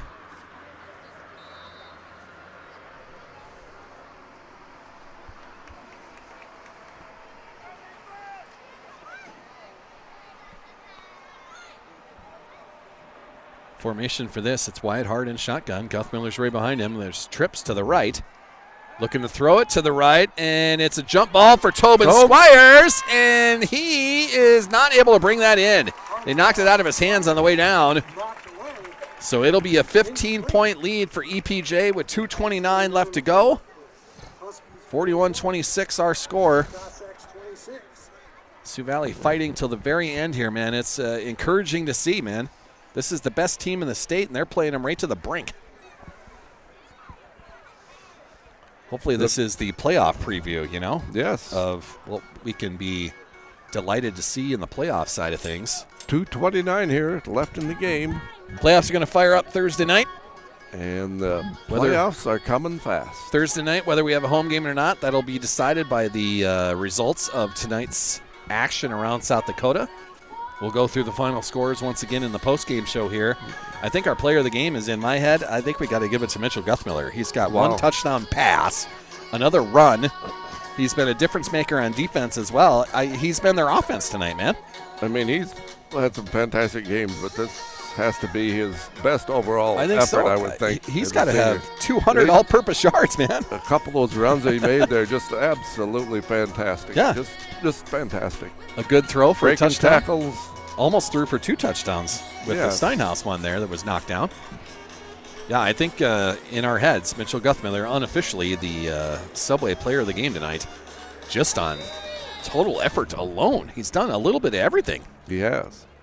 And that is the onside kick that goes straight out of bounds. Not the way we wanted it. On that kick, it was Patrick Qualley, but just sails out of bounds, so the onside kick does not work.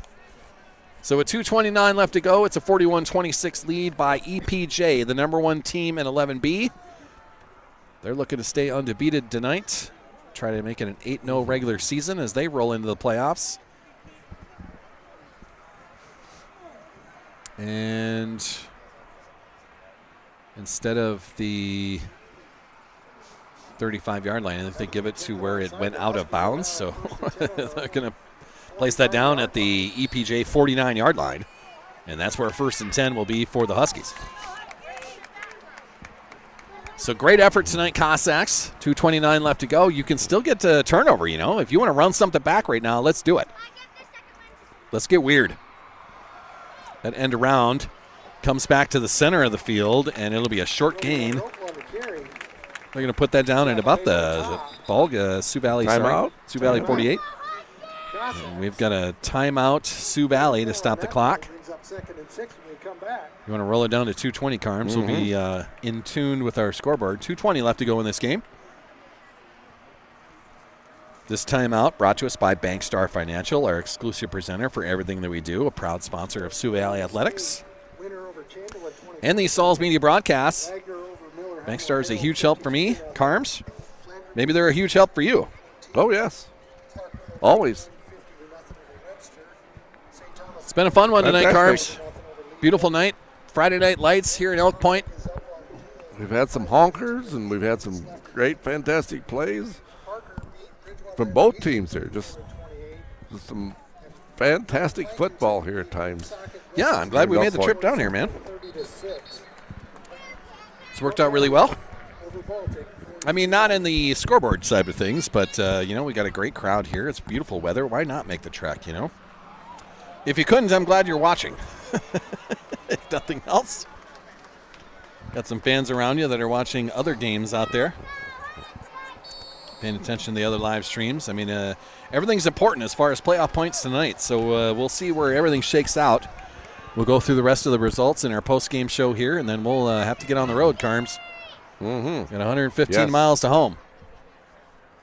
2:20 left to go. That's a Right up the handoff. Luke middle. Schmitz right up the middle. He's bumbling for a big first down there. That'll stop the clock momentarily.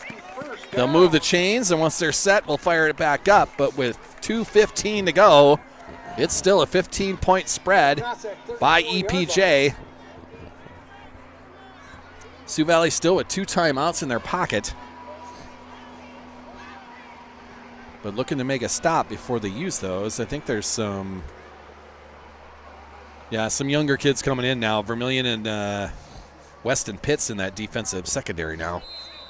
And now they'll call timeout. After some time rolls off the clock there, we'll call timeout. Sioux Valley. Sioux Valley.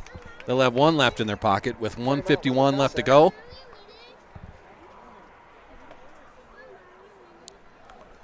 So they let about 30 seconds burn off there, 20 seconds left, 20 seconds burn off before they decided to call timeout. Just some confusion on the defense. I think Jordan Fast wanted to get everyone together. They were getting some young kids in there, some seniors off, and just wanted to make sure that they were set up correctly as far as the defensive scheme they wanted to do. Hopefully the couple of injuries that we've seen tonight are not a big deal. Wyatt Nelson went out with a leg injury. Gundy went out with a leg injury. Yes. Hopefully those two are okay. They're both standing on the sideline, so it's not like they were, you know, prone in the grass over there. So hopefully they're okay. Football players, man, they get bumped up and bruised up. We'll see what happens with that, but playoffs start next Thursday. 1:51 left to go. 15-point lead for EPJ. They hand it off to Luke Schmitz once again. He goes right up the middle. He'll be brought down. That is Ashton Warney on a tackle. He's coming up off the pile. 55 also there. That is Holden Rusink getting in on the tackle. Second and about 7. Yeah. From the Sioux Valley 31, 32 maybe? Yeah, somewhere in there. 1:20 left to go. EPJ using all the clock. Sioux Valley has one timeout left in their pocket. But with JV kids out there, I think we're more than willing to let this go. Yeah, that's just a kneel down by the Huskies. I think this is going to do it, Carms.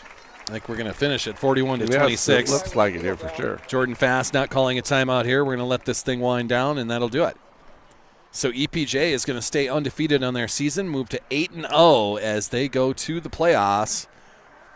Maybe as the 1 seed. I think 2 at minimum as far as the seeding. So they'll have home games throughout the playoffs. The next time they would have to go on the road would be right up the road to Vermilion at the Dakota Dome. Yes. If they can make it that far. That's about it. For Sioux Valley, that ends their season 500. 4-4 on the regular season. Playoffs are coming up next week. We will know a lot more about pairings and everything maybe later on tonight, certainly by tomorrow. We'll go through all those pairings at the Monday night coaches show at CC's Bar and Grill. 7 o'clock on Monday night. We'll do it live from CC's. Carms, I think our player of the game tonight, brought to us by Subway of Volga, is going to be Mitchell Guthmiller on the everything that he did tonight. He did about everything, too. I mean, so we're going to give him a sandwich out of that. A wonderful game there by... I wish we could give him more than a sandwich, but he certainly earned that. As far as the South Dakota score feed, I'm going to get up some 11B results here. Let's see how the rest of 11B fared tonight. Dual and Mobridge Pollock. This is in Mobridge. It is 40-35. 6 minutes left in that fourth quarter. The Dual Cardinals up 5 with 6 minutes to go. Parker gets a win over Bridgewater Emory Ethan. Clark Willow Lake shuts out Webster. St. Thomas More shuts out Lee Deadwood. The Flanders Flyers get a win over the Watchdogs in Flanders tonight. And Mount Vernon Plankington went to Wessington Springs and beat the Bucks 30-6 on their home field. That's how the Bucks are going to the playoffs, taking a beating. Wagner a big winner over Miller Highmore Herald 52-0. Winner gets a big win over Chamberlain, and Groton shuts out Baltic. Baltic goes winless in their 25 campaign. That's 11B, man. Do you want me to look? You look up 11A. I'm bringing up the 9AA stuff. Big upset 11A. Millbank 22. Number 3 West Central 21. That is the final. Millbank beats West Central in football. Well. How about the big game there? Christian and Dells. Yes, you got a Sioux final Falls there? Christian 41. Del Rapids 15. That's the final. Amazing, actually. And that'd be a lot closer. Madison won, beat Canton 47-12. Lennox won over Tri-Valley 41-0. Vermilion 27, Dakota Valley 6. Game of the night in 9AA. My Elkton Lake Benton Elks go to Hamlin and kick them around on their home field. ELB, a 46-14 winner in Hamlin. Winner of that game gets the 2 seed in 9AA, and home games throughout. The Elks come home victorious. It is very possible. Very possible those two teams can win out and see each other in the semifinals again, but this time it'll be in Elkton when they do it. Alcester Hudson, the number 4 team in 9AA, they win tonight. DeSmit, a big winner over S-Line Hendricks at home. Parkston gets a win over Gregory tonight. Parkston, number 4 in 9AA. Receiving votes in 9AA, Britton Hecla, they get a big win over Waverly South Shore on the road. And 1 versus 1, Freeman, Marion, Freeman Academy, 1 in 9AA, taking on number 1 in 9B, Avon, and it is 58-8 in Freeman. The Freeman, Marion, Freeman Academy, are they still the Flyers? I don't know what their nickname is anymore. No. It wouldn't be the Flyers. What are they now? Freeman? Bearcats, maybe? They're the Phoenix. There you go. The Phoenix go undefeated in 9AA and a huge win over number 1 ranked in 9B, Avon Pirates, 58-8 tonight. Whew. Warner is got a big lead over Loyola Frederick right now. Your Howard Tigers are behind at home. Viborg Hurley, who's receiving votes in 9AA, has a 10-point lead over your Tigers with 2 minutes left to go in the fourth quarter. That's in Howard tonight. Yes. So the Tigers in trouble tonight. Phillip gets a big win, or is leading over New Underwood right now. Sorry, 38-8 in the second half. That's 9AA, man. What else you got over there? 9A, Garrison beat Chester area 42-22. Wall had a big win over Lyman. Wall's ranked number 1. Castlewood 60, Dubrick area 8. That's a final. DeSmet shuts out Esteline Hendricks 38-0. Platte Geddes beats Corsica Stickney 28-22. It must have been a decent game.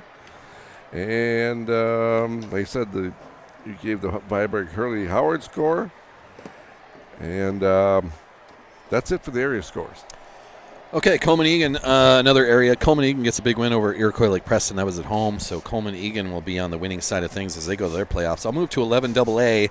The Bobcats, big winners at home over Douglas, 59-8. They end their regulars. Nope.